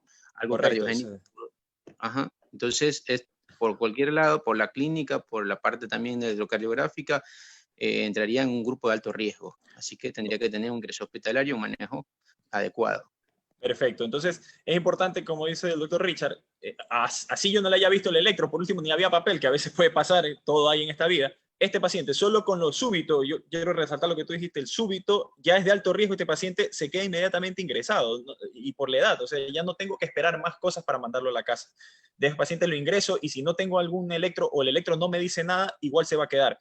Y es importante en este electro, por ahí los que no, los oyentes, los que están participando, este electro también tiene un PR largo, aproximadamente más o menos de 0,24, tiene un bloqueo de primer grado, tiene la secuela que nos comentó el doctor, y también pareciera haber un bloqueo de rama derecha. Entonces, al tener ese bloqueos de ramas y paciente antecedente de infarto, también nos deja ese sabor de que este paciente no está bien. Y que aunque no tenga, efectivamente, aquí no tiene nada diagnóstico en el electrocardiograma que yo tenga que actuar, porque ahí no me dice para poner un marcapaso. Tampoco me dice efectivamente en ese momento que está teniendo un supradesnivel para interactuar y darle a un fibrinolítico. Entonces, pero me queda, como tú bien dices, la duda y de que este paciente fue súbito y con ese antecedente y un electrocardiograma con bloqueos de rama o hemibloqueos, que algo está pasando, que por algo perdió el conocimiento de forma súbita. Y este paciente, efectivamente, la respuesta que deberíamos tener es dejarlo ingresado, así se sienta bien el paciente, y comenzar la evaluación diagnóstica, porque puede ser que se vaya a la casa, se sincope de forma súbita y este síncope termina en muerte súbita y el paciente no llegará al hospital. ¿Algún comentario? Si no, continuamos. No, completamente de acuerdo. Completamente de acuerdo. Perfecto. Bien, entonces voy a continuar, Jimmy. Sí, y la respuesta perfecto, Ricardo, continuemos. Correcto. La respuesta correcta va a ser ingreso hospitalario a una unidad cardiológica y evaluación. Entonces, cuando ya este paciente está en la emergencia, ya hice lo básico, lo que teníamos a la mano, hay exámenes diagnósticos adicionales que también algunos se pueden hacer y otros ya son más de áreas ya de vigilancia. Hay unidades de síncope o ya también unidades de observación cardiológicas, donde, por ejemplo, tenemos el masaje del seno carotidio, y el masaje del seno carotidio es recomendado sobre todo en un paciente que tenga más de 40 años, cuando no tenga un origen claro del síncope. Por ejemplo, me dice que viró la cabeza o es un paciente mayor. Se ve que los pacientes adultos mayores, aproximadamente un 10 a un 20% pueden tener hipersensibilidad al seno carotidio y ser la causa. Por eso lo recomiendan dentro de la evaluación primaria hacer un masaje de seno carotidio. ¿Qué deben hacer? Compresión, generalmente donde se encuentra el bulbo carotidio, 5, máximo 6, 7 segundos, siempre ocultando que no tenga un soplo, porque puede tener una placa carotidia y se contraindica. Y con un electrocardiograma, si el paciente al hacer esta maniobra hace una pausa más de 3 segundos, o sea, ve una línea isoeléctrica sin complejos QRS, o el paciente cae su presión arterial de forma súbita, 50 milímetros de mercurio, este paciente tiene un reflejo positivo y yo pensaré que tiene una hipersensibilidad del seno carotidio. Y ahí ya tengo el diagnóstico. Hay también test de ortostatismo. Por ejemplo, el paciente, lo que habíamos hablado, le tomo la presión con un esfingomanómetro, acostado y luego parado, le veo la frecuencia cardíaca y la presión y veo qué le pasa. Veo si se bradicardiza, veo si se taquicardiza, y ya habíamos hablado que la caída de 20 en la sistólica o 10 en la diastólica me va a dar el diagnóstico. Algunos también dicen que si la frecuencia cardíaca sube más de 30 del basal, también ayudaría, por eso también monitorizo la frecuencia cardíaca, es una recomendación de experto. Y el test de la mesa basculante o el TIL test, antes tenía mucho más, antes estaba en categoría 1, pero ahora actualmente con todo lo que hay, se dan cuenta que el TIL test mucho más va para orientar al síncope reflejo. Si yo tengo sospecha de un paciente con reflejo vasovagal, también sospecho en hipotensión ortostática, el colocarlo en una mesa que va graduándose de forma continua hasta el paciente casi ponerlo en posición parado y se le pone medicación vasodilatadora como la nitroglicerina, ¿qué es lo que busco? A ver si el paciente, su cuerpo responde de forma correcta, sube su presión y el paciente se mantiene estable. Pero si yo veo que se marea, tiene los síntomas, se repiten lo que él tenía y cae la presión o la frecuencia cardíaca, yo puedo ver que tiene un reflejo vasovagal efectivamente o ortostatismo y buscar cuál es el predominio, cardioinhibidor o vasodepresor. Y nos ayuda bastante, sobre todo por ahí, la orientación de este síncope vasovagal o ortostático, ¿dónde está más el problema? Por eso ha bajado mucho la recomendación y no hay que hacérselo a todo el mundo, sino al paciente que tenga la sospecha de estas causas. Y miren acá, por eso lo que hablábamos, miren el paciente que tiene un TIL-test positivo, solo el 47% que tenga un TIL-test positivo tuvo una causa cardíaca. Entonces, yo puedo hacer que les haga el TIL-test, está negativo, y digo, no tiene nada, y este paciente haber tenido una causa cardiogénica o una taquiarritmia. Por eso el bajo rédito del TIL-test y lo han bajado de categoría, y no hay que pensar, un TIL-test bien, este paciente está todo correcto, no le pasa nada. Siempre hay que buscarlo en la causa predisponente. Ahí sí te puedo interrumpir, Ricardo, también. Dale, dale. En parte, lo que es el TIL-test también hay que tener mucho cuidado, porque a veces, por eso también, como tú lo has explicado bien, ha bajado en lo que es la recomendación del TIL-test. Había muchos errores, y más que todo en pacientes jóvenes. En pacientes jóvenes que por respuesta no directamente relacionado con la parte cardíaca hacían asistolias, o sea, bradicardias, muchas veces se estaban utilizando lo que es la estimulación cardíaca, o sea, la colocación de un marcapaso, y de una manera que no era la adecuada. Entonces hay que tener también mucho cuidado con lo que se busca con el TIL-test. Por eso la recomendación del mismo ha bajado. Sí, ¿ya? sí, sí. Y tener cuidado también en que sí prestarle atención si es que vamos a mandar a realizar un TIL-test en pacientes mayores de 40 años. Ya entre pacientes mayores de edad, la causa sí puede ser cardiogénica, y entonces tal vez sí ameriten estimulación cardíaca a esos pacientes. Correcto, sí, y por eso también, porque había muchos jóvenes que ya actualmente hay estudios de ver que a pacientes con vasovagal le han puesto marcapasos porque hacen episodios de bradicardia, y al final de cuentas se dan cuenta que en el seguimiento la mortalidad es igual, y al final terminamos poniendo un marcapaso a un paciente joven con todos sus riesgos y todos sus problemas cuando realmente no lo necesitaba. Por eso ha bajado el rédito, como tú bien lo dices, y no poner también marcapasos innecesariamente a pacientes que no lo necesitan. Así es, así es. Perfecto. Acá tenemos los adicionales, y que muchos de ellos vamos a ver, por ejemplo, los laboratorios. Los laboratorios van a ser parte inicial generalmente de todo paciente, y más nos va a ayudar, por ejemplo, para identificar un paciente con anemia, por ahí hipoglicemia también nos ayudaría. Hay un trastorno de electrolito, pero no en sí para la hipoglicemia, sino que va a buscar el laboratorio, buscarnos otra causa. Entonces, el laboratorio es una recomendación 2A, lo que va a hacer es buscarnos otras causas de que no sean sincopales o una etiología. Por eso no es que son indispensables en la emergencia, en el momento, el minuto. Las imágenes, un ecotranstorácico va a ser importante cuando la causa estructural se sospeche. Por eso digo, los exámenes tienen que ir orientados a la semiología. No podemos hacer lo contrario, pedir exámenes, tomografías, resonancias, ecos, y con esos hallazgos irnos a la clínica. Eso es lo que a veces, muchas veces se hace, y comienza el paciente a sufrir una continua sucesión de exámenes, de riesgos, de sustos, de miedos, cuando el paciente no se hizo lo contrario. De la clínica, paciente sospecho que tiene un soplo, va a un ecocardiograma, pero el paciente tuvo pródromos y se desmayó por un evento o un susto, y le voy a pedir un ecocardiograma. ¿Qué voy a buscar? Nada. Y si encuentro algo, vamos a terminar haciendo más exámenes innecesarios. Por eso, como bien dijo Jimmy, no hay que solicitar exámenes que no tengan fundamento por el simple hecho, a veces con la palabra del protocolo, cuando a veces no existe el protocolo y estamos haciendo gastar recursos y al paciente lo estamos teniendo innecesariamente.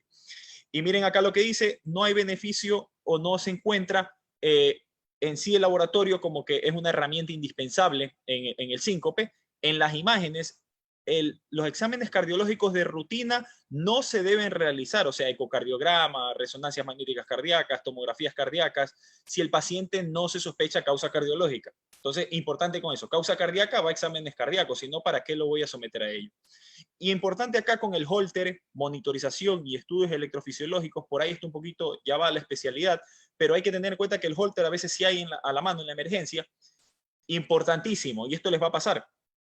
El Holter debe ir indicado en base a la frecuencia de aparición del evento del síncope. Si yo le pongo un Holter a un paciente y ha tenido un síncope en todo un año, y yo le pongo el Holter y está normal, digo, el Holter está normal, no tiene causa arrítmica. Eso es incorrecto. ¿Por qué? Porque el Holter tal vez no encontró el síntoma o el diagnóstico en ese momento, y por eso muchos de estos pacientes lo que necesitan es lo que se le conoce como un reveal, que es un dispositivo subcutáneo que dura un año, puede durar más, donde monitoriza todo el tiempo y trata de encontrar qué le pasa en ese momento del síncope. Entonces, si el paciente me dice, no, doctor, me pasa esto que me desmayo súbitamente cada 2-3 días, tal vez un Holter de 48-72 horas me va a ayudar, y por eso el Holter hay que ponerlo el tiempo según cuánto está apareciendo en frecuencia el síncope. No sé si me quedo claro con eso, porque si no vamos a decir, no tiene el Holter normal, ya no hay que hacer nada, no tiene nada de causa rítmica, nos quedamos tranquilos. Y cuidado con eso de acá. Y miren, todo paciente que se ingresa con síncope debe estar monitorizado. No puede estar en una silla tranquilo, debe estar monitorizado hasta hacer una buena historia clínica, tenerlo en un monitor conectado y ver qué pasa, porque tal vez en el monitor hace un bloqueo súbito y no lo veo en el electro, sino en el monitor. Entonces, importante la monitorización y la telemetría inmediatamente ingresa. Y los estudios electrofisiológicos no están recomendados en los pacientes que tienen un electrocardiograma normal y no tienen patología cardíaca sospechosa. O sea, si no tengo, lo mismo que hablamos, si no tengo un trastorno eléctrico arrítmico, no me da la clínica para arritmicidad o de alto riesgo, no hay que someter a estudios, así como el cateterismo, un estudio electrofisiológico de forma innecesaria y dejarlo ingresado a este paciente. Y en neuroimágenes, esto es importantísimo, miren lo que dice en la guía.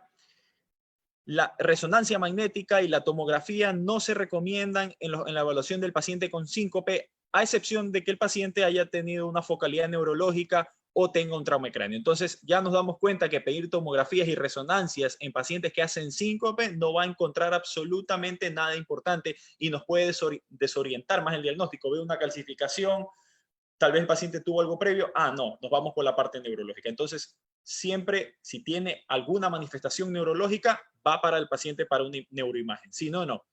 Hacer un ecocarotidio no va a tener mayor evidencia ni importancia si el paciente no tiene datos de accidentes isquémicos previos transitorios, no va a servir realizarlo y es un costo innecesario, ya vimos los costos. O el paciente hacerle un electroencefalograma, si no tuvo convulsiones y la clínica nos da para síncope, tampoco tiene beneficio. Así que no gastar en estos exámenes de forma innecesaria en una emergencia para tener un paciente en este caso. Mensaje, no hacer neuroimágenes de un paciente que tenemos un claro síncope. No tiene beneficio, no nos ayuda en nada y solo lo que estamos haciendo es gastar recursos. Y yendo a la parte del tratamiento inicial, ¿cuáles son los objetivos del tratamiento? El tratamiento es extenso, pero el objetivo va a ser primero prolongar la supervivencia, que este paciente que tiene síncope no se vaya a morir. Segundo, que si no es de alto riesgo también, no recurra, porque también puede ser molestoso. El estilo de vida de los pacientes que tienen recurrencias, a pesar a veces de ser vasovagales u ortostáticos, es un mal estilo de vida. Tienen miedo, saben que les va a pasar algo, entonces también debemos ayudar en eso. Y por último, prevenir lesiones traumáticas. Esto ocurre más en los pacientes, sobre todo añosos. Acordémonos que los añosos son tan frágiles que a veces están bien en sus patologías de base, pueden tener un síncope, se fracturan una pierna, una cadera y cambia su estilo de vida totalmente y el paciente queda postrado. Entonces, eso tenemos que evitar, sobre todo en los adultos mayores, porque va a cambiar de forma drástica su pronóstico y su calidad de vida. Y siempre el tratamiento va a la causa subyacente. Reflejo neuromediado, ¿qué tenemos? Cambiar el estilo de vida. Por ejemplo, evitar lo que el paciente, cada vez que se expone al calor intenso, se desmaya. Entonces, vamos a decirle que evite esto.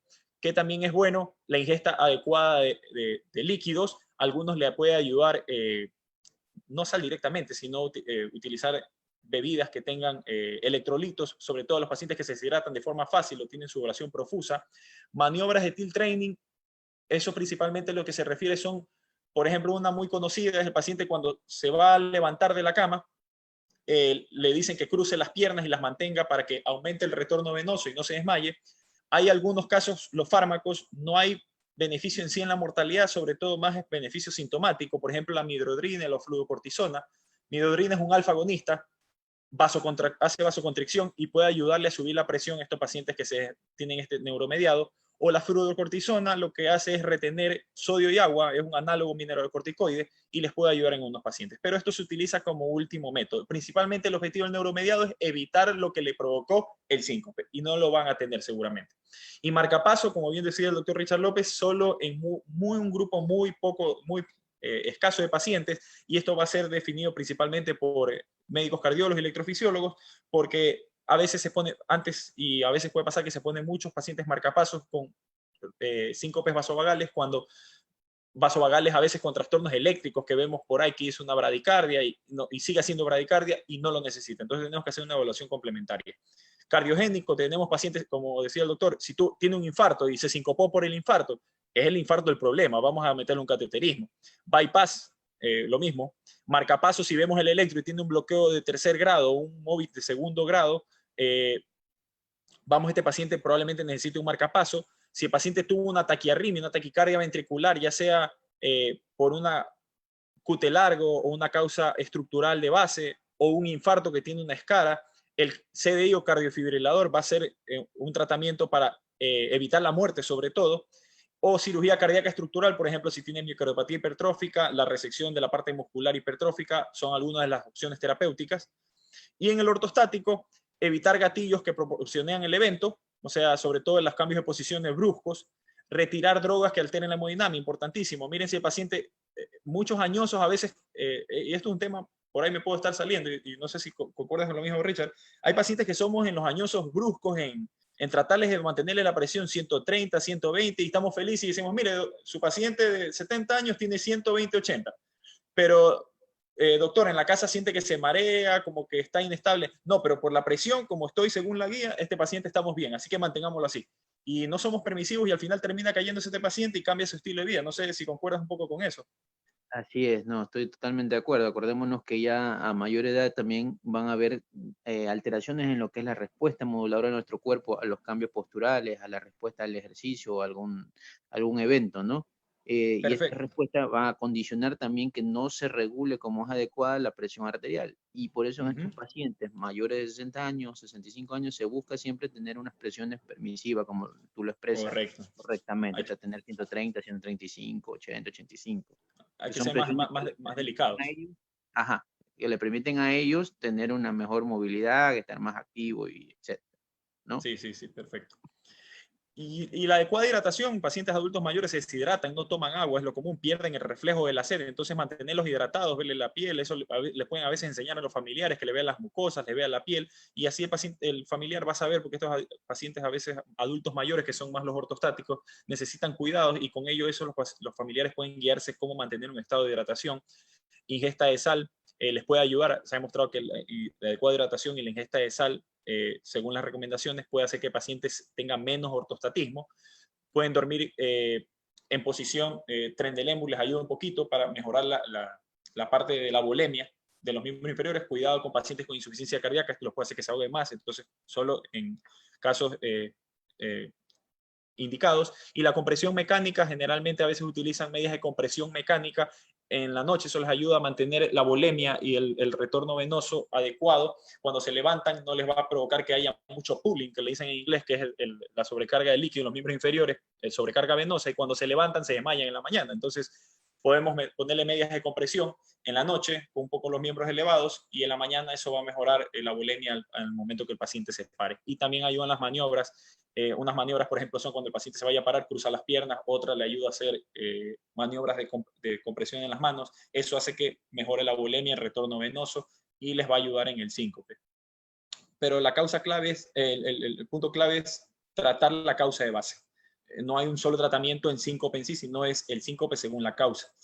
Y miren acá, para resumir las evidencias terapéuticas, en el síncope reflejo es la educación y cambio de estilo de vida. Es lo más claro que tenemos, lo que habíamos hablado, evitar las exposiciones y la adecuada hidratación. Si es recurrente, podríamos utilizar, y el paciente tiene predominio de la hipotensión, podemos utilizar drogas vasoactivas, fluorocortisona, midodrine. Si el paciente tiene muchos pródromos, ayudaría a las maniobras de contrapresión, que son las que dije hace un momento, de cruzar las piernas, apretar los brazos. El tilt training, eso generalmente se refiere, a veces no se lo utiliza mucho porque es difícil, pero se le dice al paciente que cuando sienta que se va a marear, se apoye la espalda contra la pared en unos 15 grados, la espalda apoyada, parado, se vaya sentando lentamente, y eso lo haga durante el día para acostumbrar al cuerpo al reflejo, y tienden a mejorar durante el tiempo. Es un entrenamiento en sí, no es de un día para el otro. También recomiendan tratamiento guiado. Si el paciente tiene drogas hipotensoras, suspender la droga o reducir las dosis, lo que hablábamos. Y si el paciente tiene un predominio cardioinhibitorio, solo en este paciente que vemos que mucha bradicardia, le sometemos una prueba de esfuerzo y no sube la frecuencia cardíaca y sigue desmayándose, le hicimos el tilt test, sigue haciendo bradicardias, a pesar de ser vasovagal o reflejo, este paciente podría entrar en la recomendación de ponerle un marcapaso, pero miren cómo dice la recomendación, es un poco baja, y sobre todo eso va más a los pacientes que van por encima de los 40 años, como había dicho bien el doctor Richard. Pacientes que tienen hipotensión ortostática, de nuevo la educación, hacer una adecuada hidratación, Importante, no se olviden de la historia clínica, qué drogas está tomando, reducirlas o descontinuarlas. A veces por la persistencia, no es que esta droga ha demostrado la evidencia de que disminuye la mortalidad. Pero si voy a tener un paciente cayéndose y golpeándose la cabeza a cada momento y pudiendo tener una fractura, no me va a importar la mortalidad, porque a corto plazo lo que lo va a matar va a ser la caída o lo complicarlo, y no va a ser la droga lo que lo va a salvar. Así que cuidado con las drogas, sobre todo las evidencias. A veces vemos guías y aplicamos todas las guías al paciente igual, y la mayoría de guías utiliza pacientes por debajo de 75 años. No sé si Jimmy tienes opinas algo parecido a esto, que a veces los ancianos no entran mucho en los estudios y son muchas de las poblaciones que tratamos y traspolamos estas drogas a esos pacientes, y a veces tienen muchos efectos adversos. Sí, es lo que tú dices. La guía la guía clínica tiene un objetivo, y es disminuir la variabilidad clínica. ¿Eso qué quiere decir? Que sirve como una especie de instrumento o de herramienta que va a tratar de que, si estamos 4 cardiólogos tratando a un mismo paciente, en la medida de lo posible tomemos decisiones parecidas. Pero quiero decir decisiones parecidas, no decisiones iguales ni decisiones idénticas, porque cada guía se debe de aplicar en el contexto de cada paciente. Perfecto. Entonces, ese es el propósito verdadero de la guía de práctica clínica: disminuir la variabilidad clínica, aportándonos, o sea, un resumen de la evidencia que existe para tratar de mejorar el cuidado de los pacientes. Y haciendo hincapié en lo que tú dices, que cada paciente es un mundo único. O sea, hay personas con enfermedades y síntomas, no enfermedades con personas. Entonces tenemos que empezar hay que tratar a la persona individualizar. Que manifiesta unos síntomas. Sí, correcto. O sea, hay que poner la guía en el contexto y en qué grupo se hizo, y no, a veces uno se olvida que hay criterios de inclusión y exclusión y metemos la misma droga a todo el mundo y damos cuenta que esto ni siquiera se aplicó en ese grupo del paciente. Y importante en el ortostatismo, si el paciente persiste con los síntomas, son por recomendaciones un poco más bajas, las maniobras de contrapresión, puede utilizarse medias de compresión, el dormir en una posición inclinada, más o menos en un tren de Lemur, pero casi en 10 grados lo recomiendan. El uso de midodrina o la fluorocortisona también podrían entrar, pero son drogas más para manejo de síntomas. O sea, no va a modificar mucho la mortalidad, pero al final el bienestar también es algo importante en el manejo de los pacientes. Y en los pacientes con taquiarritmias, esto es claro: si el paciente tiene una taquicardia supraventricular, va a ser recomendado la ablación, el catéter, remover la taquicardia en sí. Las drogas antiarrítmicas son más bajas por los efectos adversos. Si el paciente tiene una taquicardia ventricular demostrada ya en el electro o un Holter, ablación si tiene la indicación. Ojo, pueden necesitar un cardiofibrilador, sobre todo en los pacientes que tienen taquiarritmias malignas con fracción de eyección baja por debajo de 35, o pacientes con canalopatía, síndrome de QT largo, en QT corto, taquicardias catecolaminérgicas. Puede recomendarse la implantación de un cardiofibrilador. Y los pacientes con drogas antiarrítmicas en taquicardias ventriculares, depende, a veces algunos pueden tener algún beneficio y son muy específicos los que pueden requerirlas. Y por último, los pacientes con bradiarritmias, el electro nos va a dar la clave. Si el paciente tiene una bradicardia documentada en el electro y da síntomas, importante, la bradicardia me da síntomas, no la bradicardia es parte de una enfermedad. Tengo hipotiroidismo y hago bradicardia, no le voy a poner un marcapaso, corrijo el hipotiroidismo. Pero si el paciente tiene bradicardia y esa bradicardia le provoca mareos y malestar, nos dice que debo buscar la relación y evaluarlo y ver si el paciente tiene una disfunción del seno carotidio. Si tiene una disfunción del seno carotidio, va a requerir un marcapaso. Si el paciente es asintomático, ahí por ahí hay las dudas y utiliza un poquito más criterio de especialidad. Si veo un bloqueo de segundo o tercer grado, segundo refiriendo a un MOVIS 2, al MOVIS 1, ese es discutido y hay que hacer otros estudios. MOVIS 2 o bloqueo de tercer grado, ese paciente inmediatamente debo ponerle un marcapaso en la emergencia, transitorio y después definitivo. O el paciente que hace bloqueos paroxísticos. No lo veo en el electro, pero le pongo un Holter y en el Holter veo que súbitamente hace asistolia o las P no conducen. Listo, hice un bloqueo paroxístico, tengo el diagnóstico, va para un marcapaso. O en pacientes como el electro, miren, pacientes que tienen bloqueo bifascicular, por ejemplo. ¿Qué me refiero a bifascicular? Bloqueo de rama izquierda y tengo un PR prolongado. O un bloqueo trifascicular, bloqueo de rama derecha, en mi bloqueo de la rama anterior izquierda, o un PR largo. Ese paciente, si tiene síntomas, no es inmediatamente marcapaso. Justo revisaba una charla de que anteriormente la guía americana decía que estos pacientes con bloqueo bifascicular iban a marcapasos todos. Y se dieron cuenta que al seguimiento, los pacientes que les ponían estos marcapasos no cambiaba la mortalidad y lo único que ganaban es molestias con un marcapaso y a veces infecciones por el mismo. Entonces, ¿qué nos dice? Y los europeos, por eso la guía europea salió un año después y ellos son radicales en esto, un estudio electrofisiológico para ver los periodos de conducción eléctrica intracardíacos y ver cómo está el nodo AB nos va a ayudar a dilucidar esto y efectivamente ese paciente con un electro, con un bloqueo bifasicular o trifasicular, tener el sustento necesario para ponerle un marcapaso. Si no tengo y el estudio me sale negativo, ahí tengo que buscar otra causa. O sea, antes esto era directamente marcapaso, actualmente recomiendan hacer un estudio electrofisiológico, documentar en verdad el trastorno de conducción y colocación de un marcapaso. La resolución del caso. Se realizó en este paciente, lo ingresamos, como bien habíamos conversado con el doctor Richard y con el doctor Jimmy, que este paciente es de alto riesgo por el antecedente, por la evolución clínica y por el electro. Este paciente lo dejamos hospitalizado y como ha tenido síntomas, el paciente dijo que tuvo, si se acuerdan de la historia clínica, 2 horas antes del episodio refirió mareos, o sea, ya tenía síntomas 2 horas antes, o sea, están apareciendo los síntomas medio continuos durante el día. Le hago un holter, lo extiendo, no de 24, lo extiendo a 72 horas, lo dejo en una unidad de vigilancia y dice que durante la estancia en la unidad de vigilancia refirió de nuevo mareos, como había manifestado en la emergencia también, que dijo mareos, acostado. Y apareció una pérdida del conocimiento de 10 segundos que se recuperó conducción. Nadie vio el monitor de telemetría, pero estaba con el holter.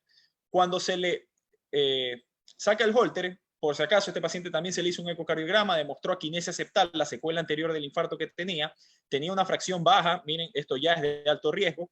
El TIL test le realizaron, no tuvo cambios, y miren cuando le pusieron el holter, lo que pasó. La P conduce con un QRS y súbitamente aparecen P's sin conducir, QRS, P no conduce, P no conduce. ¿Qué pasó con este paciente? Que ese bloqueo que habíamos visto que tenía bifasicular, en ocasiones terminaba bloqueándose todas las ramas y el paciente terminaba sin conducción haciendo bloqueo AB completo de forma paroxística, que no lo detecté en el electro porque era paroxística, como el nombre lo dice, pero en este holter lo extendí un poco más y ahí el diagnóstico. Y este paciente, el diagnóstico que tuvo es un bloqueo AB completo paroxístico y miren que ese paciente, si lo hubiera mandado a la casa, podría haberse bloqueado totalmente, hecho asistolia y paro cardíaco. Y este paciente, el tratamiento va a ser la colocación no solo de un marcapaso, sino un marcapaso cardiofibrilador. No sé si concuerdas conmigo, Richard, en esto, por el antecedente del paciente de tener un infarto y tener una fracción por debajo del 30%, porque también puede haber sido una causa taquiarrítmica. Sí, estoy completamente de acuerdo. Acuérdate que ya de por sí tener una escara aumenta el riesgo de tener arritmias malignas, ¿no? Entre ellas la taquicardia ventricular. Y estas bradicarias que estaban haciendo con estos bloqueos también van a aumentar también o prolongar lo que es el QT y el periodo refractario y puede originar también mayor riesgo para desarrollar taquicardia ventricular. Así que completamente de acuerdo, tiene una febia deprimida, así que lo ideal era el cardiofibrilador. Va para allá. Correcto, o sea, la guía te dice paciente de fracción de eyección menos de 35 con un antecedente de escara, si tiene ya disfunción ventricular y tiene otro, va para cardiofibrilador porque este paciente tal vez ahorita no hace una taquiarritmia, pero más adelante puede tener, como dice Richard, una escara y eso genera taquicardia ventricular y si solo le pusimos el marcapaso, no se termina muriendo por el bloqueo, sino que se muere por la taquiarritmia. Entonces, es un cardiofibrilador marcapaso y como vemos aquí en la imagen, aquí está el electrodo defibrilador, que es un electrodo grueso. Si ustedes le toman una revisión paciente y ven así un electrodo bien grueso y ven un marcapaso que es cuadrado, grande, gigante, probablemente a lo que están, tal vez lo que no han visto mucho, esto probablemente es un cardiofibrilador. Son grandes... Oye, Ricardo, disculpa te interrumpa, le terminaron poniendo un resincronizador. Correcto, este paciente, o sea, al final la imagen, busqué el CDI, pero me salió una imagen con un resincronizador, pero la idea, el resincronizador, para los que están oyendo, independientemente se utiliza para sobre todo pacientes que tienen un bloqueo de rama izquierda y tienen insuficiencia cardíaca, por ahí va el criterio, pero realmente la imagen lo que buscaba es para que vean el tamaño de un cardiofibrilador y cómo se ve en la radiografía que tiene un cable grueso, que es el que defibrila. Entonces, si ustedes ven ese cable grueso y un marcapaso muy grande, piensen que eso probablemente lo que tiene es un CDI marcapaso. Para que por eso a veces ven una radiografía y no saben qué marcapaso tiene, les puede ayudar eso en la orientación. Entonces, esa es la resolución de este caso. Este paciente lo que tuvo es un bloqueo AB paroxístico y por eso se desmayó, perdió el conocimiento y al inicio no tuve un diagnóstico claro, tal vez por el electrocardiograma, pero el alto riesgo, como nos dice el algoritmo, nos los hizo quedar este paciente, le hicimos los test necesarios y terminamos salvándole la vida y evitando una muerte innecesaria. no sé si tienen algún comentario. Los puntos clave de la charla es diferenciar el síncope siempre de otras causas. Saber que no es una convulsión, saber que no es una hipoglicemia. Segundo, realizar una correcta historia clínica. Importante, los testigos, siempre busquen si hubo un testigo, les va a dar datos importantes sobre todo el transcurso, qué pasó durante ese síncope. Estratificar el riesgo si no tengo el diagnóstico y ver la necesidad de admisión y no solicitar exámenes de bajo rédito y costos innecesarios. Esto es lo que deben llevar al final de la charla, importantísimo. Y no olvidar lo que les puedo decir, el mensaje en el síncope es la correcta historia clínica, les va a ayudar bastantísimo. Bueno, ahora pasamos a la discusión. Invitamos también al doctor Eduardo Viteri que se una con nosotros, al doctor Richard López, y estamos con Ricardo. Tenemos algunas preguntas anotadas, tanto de aquí de Zoom, y creo que Eduardo tiene unas preguntas que han hecho en Facebook, porque también estamos retransmitiendo en Facebook. Entonces, Ricardo, la primera pregunta, y creo que sí valdría la pena también aportar un poquito en esto de aquí, sería, ¿qué tan frecuente o qué tan común puede ser un síncope durante el ejercicio? Y si es que hay algún antecedente en particular en el que tengamos que estar pendientes de que pueda ser, o sea, algún factor predisponente a los síncopes durante el ejercicio. Desde el ejercicio, o sea, sobre todo la pregunta, entiendo de que si este paciente que hizo ejercicio y tuvo síncope, ¿qué me dice? Ah, es más peligroso o probablemente es un síncope en ejercicio que pasó. Sí. Entonces, lo importante y yo les digo en experiencia personal, y ya a muchos les ha pasado, ustedes, por ejemplo, una persona que no ha hecho actividad física y se somete a actividad intensa en un ambiente, por ejemplo, muchos de estos que tienen a entrenar a veces CrossFit o actividad muy intensa en muy poco tiempo, que no está adaptado el cuerpo. Y el paciente, el antecedente es que joven, hizo una actividad física intensa, se puso sudoroso, mal hidratado, nunca había estado expuesto a esta actividad y se sincopa. Por ahí me va orientando mucho más a que fue por el sobreesfuerzo y un reflejo vasovagal. Pero si yo veo que es un paciente que tiene un entrenamiento constante, en esto me refiero a jóvenes, y siempre haciendo la misma actividad, no han tenido ningún problema, pero un momento haciendo su misma actividad física, tienen un síncope, ojo, ese paciente puede tener una canalopatía, un síndrome de QT largo, puede tener una miocardiopatía hipertrófica, y a veces el síncope tiende siendo la primera manifestación de muerte súbita, y si ese paciente no lo tenemos rápido, puede terminarse muriendo. Si nos vamos al paciente adulto, al ejercicio me refiero, por ejemplo, ¿en qué patología? En la estenosis aórtica. Los pacientes con estenosis aórtica, un dato clave, ustedes le preguntan, cuando usted sube escaleras, generalmente eso es una actividad que demanda más de 4 METs o demandas metabólicas, sube escaleras o sube una loma, eso le genera mareos y sensación de que se va a desmayar. Ese más o menos es el ejercicio para estos pacientes. Y si ellos me dicen que sí sienten, y sobre todo si lo asocio a disnea o dolor precordial, probablemente lo que está teniendo una estenosis aórtica y por aumentar la demanda, el consumo, esa estenosis aórtica impide la correcta salida de sangre y ese paciente se desmaya a alguna actividad física, que puede ser subir escaleras, subir una loma, o si recién comienza la patología, puede ser andando en bicicleta. Entonces, ahí me puede ayudar un poquito, sobre todo la edad, en el contexto que ocurre. Más me quedo tranquilo si es alguien joven que hizo ejercicio, nunca había estado acostumbrado y fue de forma primera vez que hacía ejercicio. Por ahí pienso que es algo más benigno. Pero paciente que ya siempre ha hecho ejercicio y de forma súbita se desmaya haciendo lo que siempre hace, algo no está bien. Sí. Una pregunta para el doctor Richard o para Ricardo, quien quiera responderla. Pero nos dicen, en caso de tener características clínicas de bajo riesgo, ¿podría saltarme el electrocardiograma en caso de no disponerlo? ¿O cuál sería la recomendación en ese sentido? No sé, Richard. Claro, o sea, bueno, lo que pasa es que yo particularmente creo que el electrocardiograma es una herramienta fundamental en todo síncope y que es algo de bajo costo, o sea, que deberíamos hacerlo y sería algo importantísimo, ¿no? Que no se podría obviar. Obviamente, ya que estamos en nuestra realidad y por todo esto a veces no contamos con esta herramienta, pero uno tiene que entonces ya dedicarse a hacer una buena historia clínica, porque eso es también el 75% del diagnóstico, y estratificar bien el riesgo de ese paciente, ¿no? Para hacerle un seguimiento adecuado, porque si se nos pasa algo, y bueno, ya es otra cosa, pues, ¿no? Estamos jugando con a un paciente, no es cualquier cosa. No sé Y, si bien, tú qué y opinas. como dice Eduardo y bien lo dice Richard, como vaso del agua. O sea, no puede haber un paciente en la emergencia, hasta por molestar le toman electros a veces a los pacientes por una cefalea. No le vas a tomar a un paciente con síncope, o sea, ahí te caen ahí mismo. Entonces, un electro elemental, un papelito, lo pones ahí, donde sea, al último lo dibujas, pero tienes que hacerle un electro. O sea, no se puede ir ese paciente sin un electro, tal vez ahí estaba el diagnóstico. Perfecto, Así perfecto. es. Entonces, el EKG es indispensable en estos casos, que esa es una de las lecciones del día también. Eh, otra pregunta es, ¿cuáles son las medidas en el cambio del estilo de vida en un paciente con antecedentes de síncope? Ok, importante es la etiología. Si la etiología es vasovagal, al estilo de cambio de vida que lo recomienda la guía es evitar qué es lo que le desencadena. Sobre todo estar en ambientes muy calurosos, encerrados, estar demasiado tiempo de pie, exponerse mucho a deshidratación. Eso sería mucho el cambio de estilo de vida. También por ahí podría entrar el estar, consumo tal vez de electrolitos si el paciente hace actividad constante.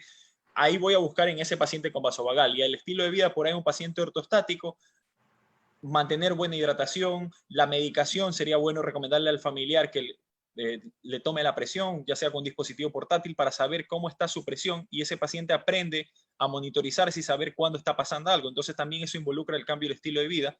En el cardiogénico, realmente en sí el estilo de vida no es tanto porque el problema es cardíaco, o sea, tiene un problema que hay que corregir. Pero en sí los cambios de estilo de vida son sobre todo para el paciente con ortostatismo, en maniobras y hidratación, y en paciente con vasovagal al no exponerse a lo que lo desencadena y no en ambientes extremos. Y por ahí alguien puso, un dolor intenso me puede provocar un síncope. Sí, un paciente que tiene, alguien que tiene un dolor de golpe, te das un martillazo y el dolor intenso, el problema del síncope es que comienza con descarga adrenérgica en un ventrículo que no está completamente lleno, esa es la fisiopatogenia, se contrae y como no está completamente lleno, llega menos sangre y eso desencadena un reflejo vasovagal para compensar eso. Entonces, si yo tengo dolor intenso, me viene descarga adrenérgica y al momento inmediato viene la descarga del sistema vasovagal, entonces puede desencadenar también un síncope, un dolor intenso y una emoción intensa. Por eso todo lo que sea de forma súbita e intensa, que no me lo esperaba, podría desencadenar un síncope y debería evitarlo hasta que se puede. No se puede evitar todo susto que te quieran dar por ahí, ¿no?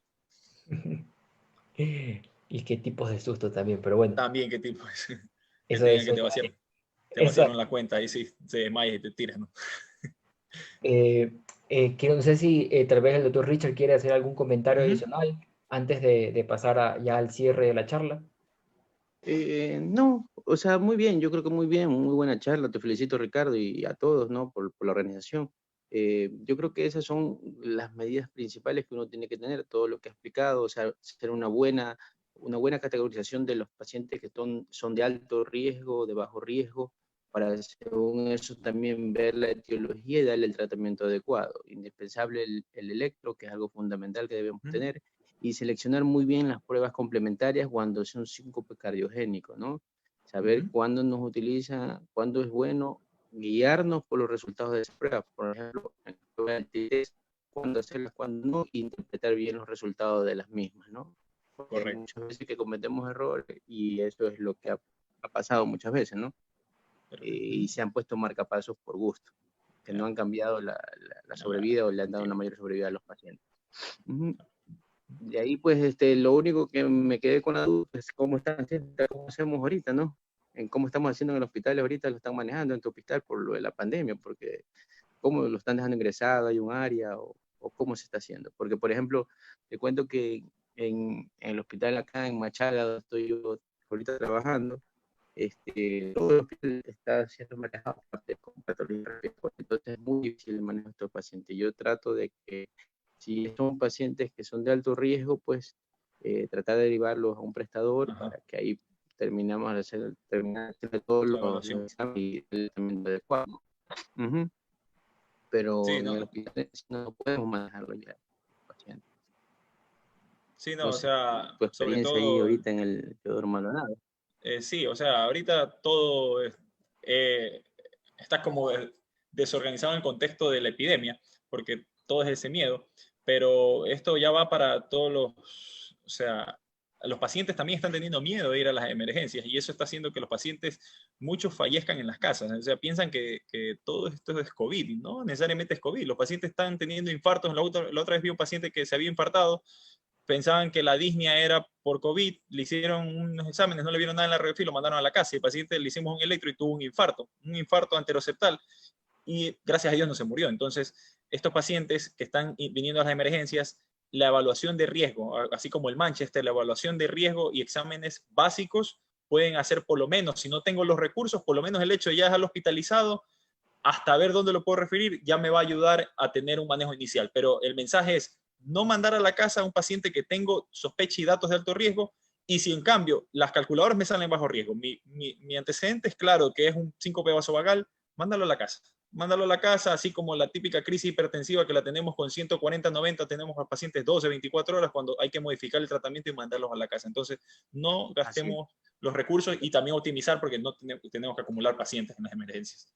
Próximamente vamos a tener un curso práctico de EKG con el doctor Ricardo Freile y bueno, los invitamos a que formen parte también de nosotros, de nuestro equipo. Finalmente, decirles que se pueden contactar con nosotros en cualquiera de nuestros canales, ya sea en las redes sociales o al correo electrónico.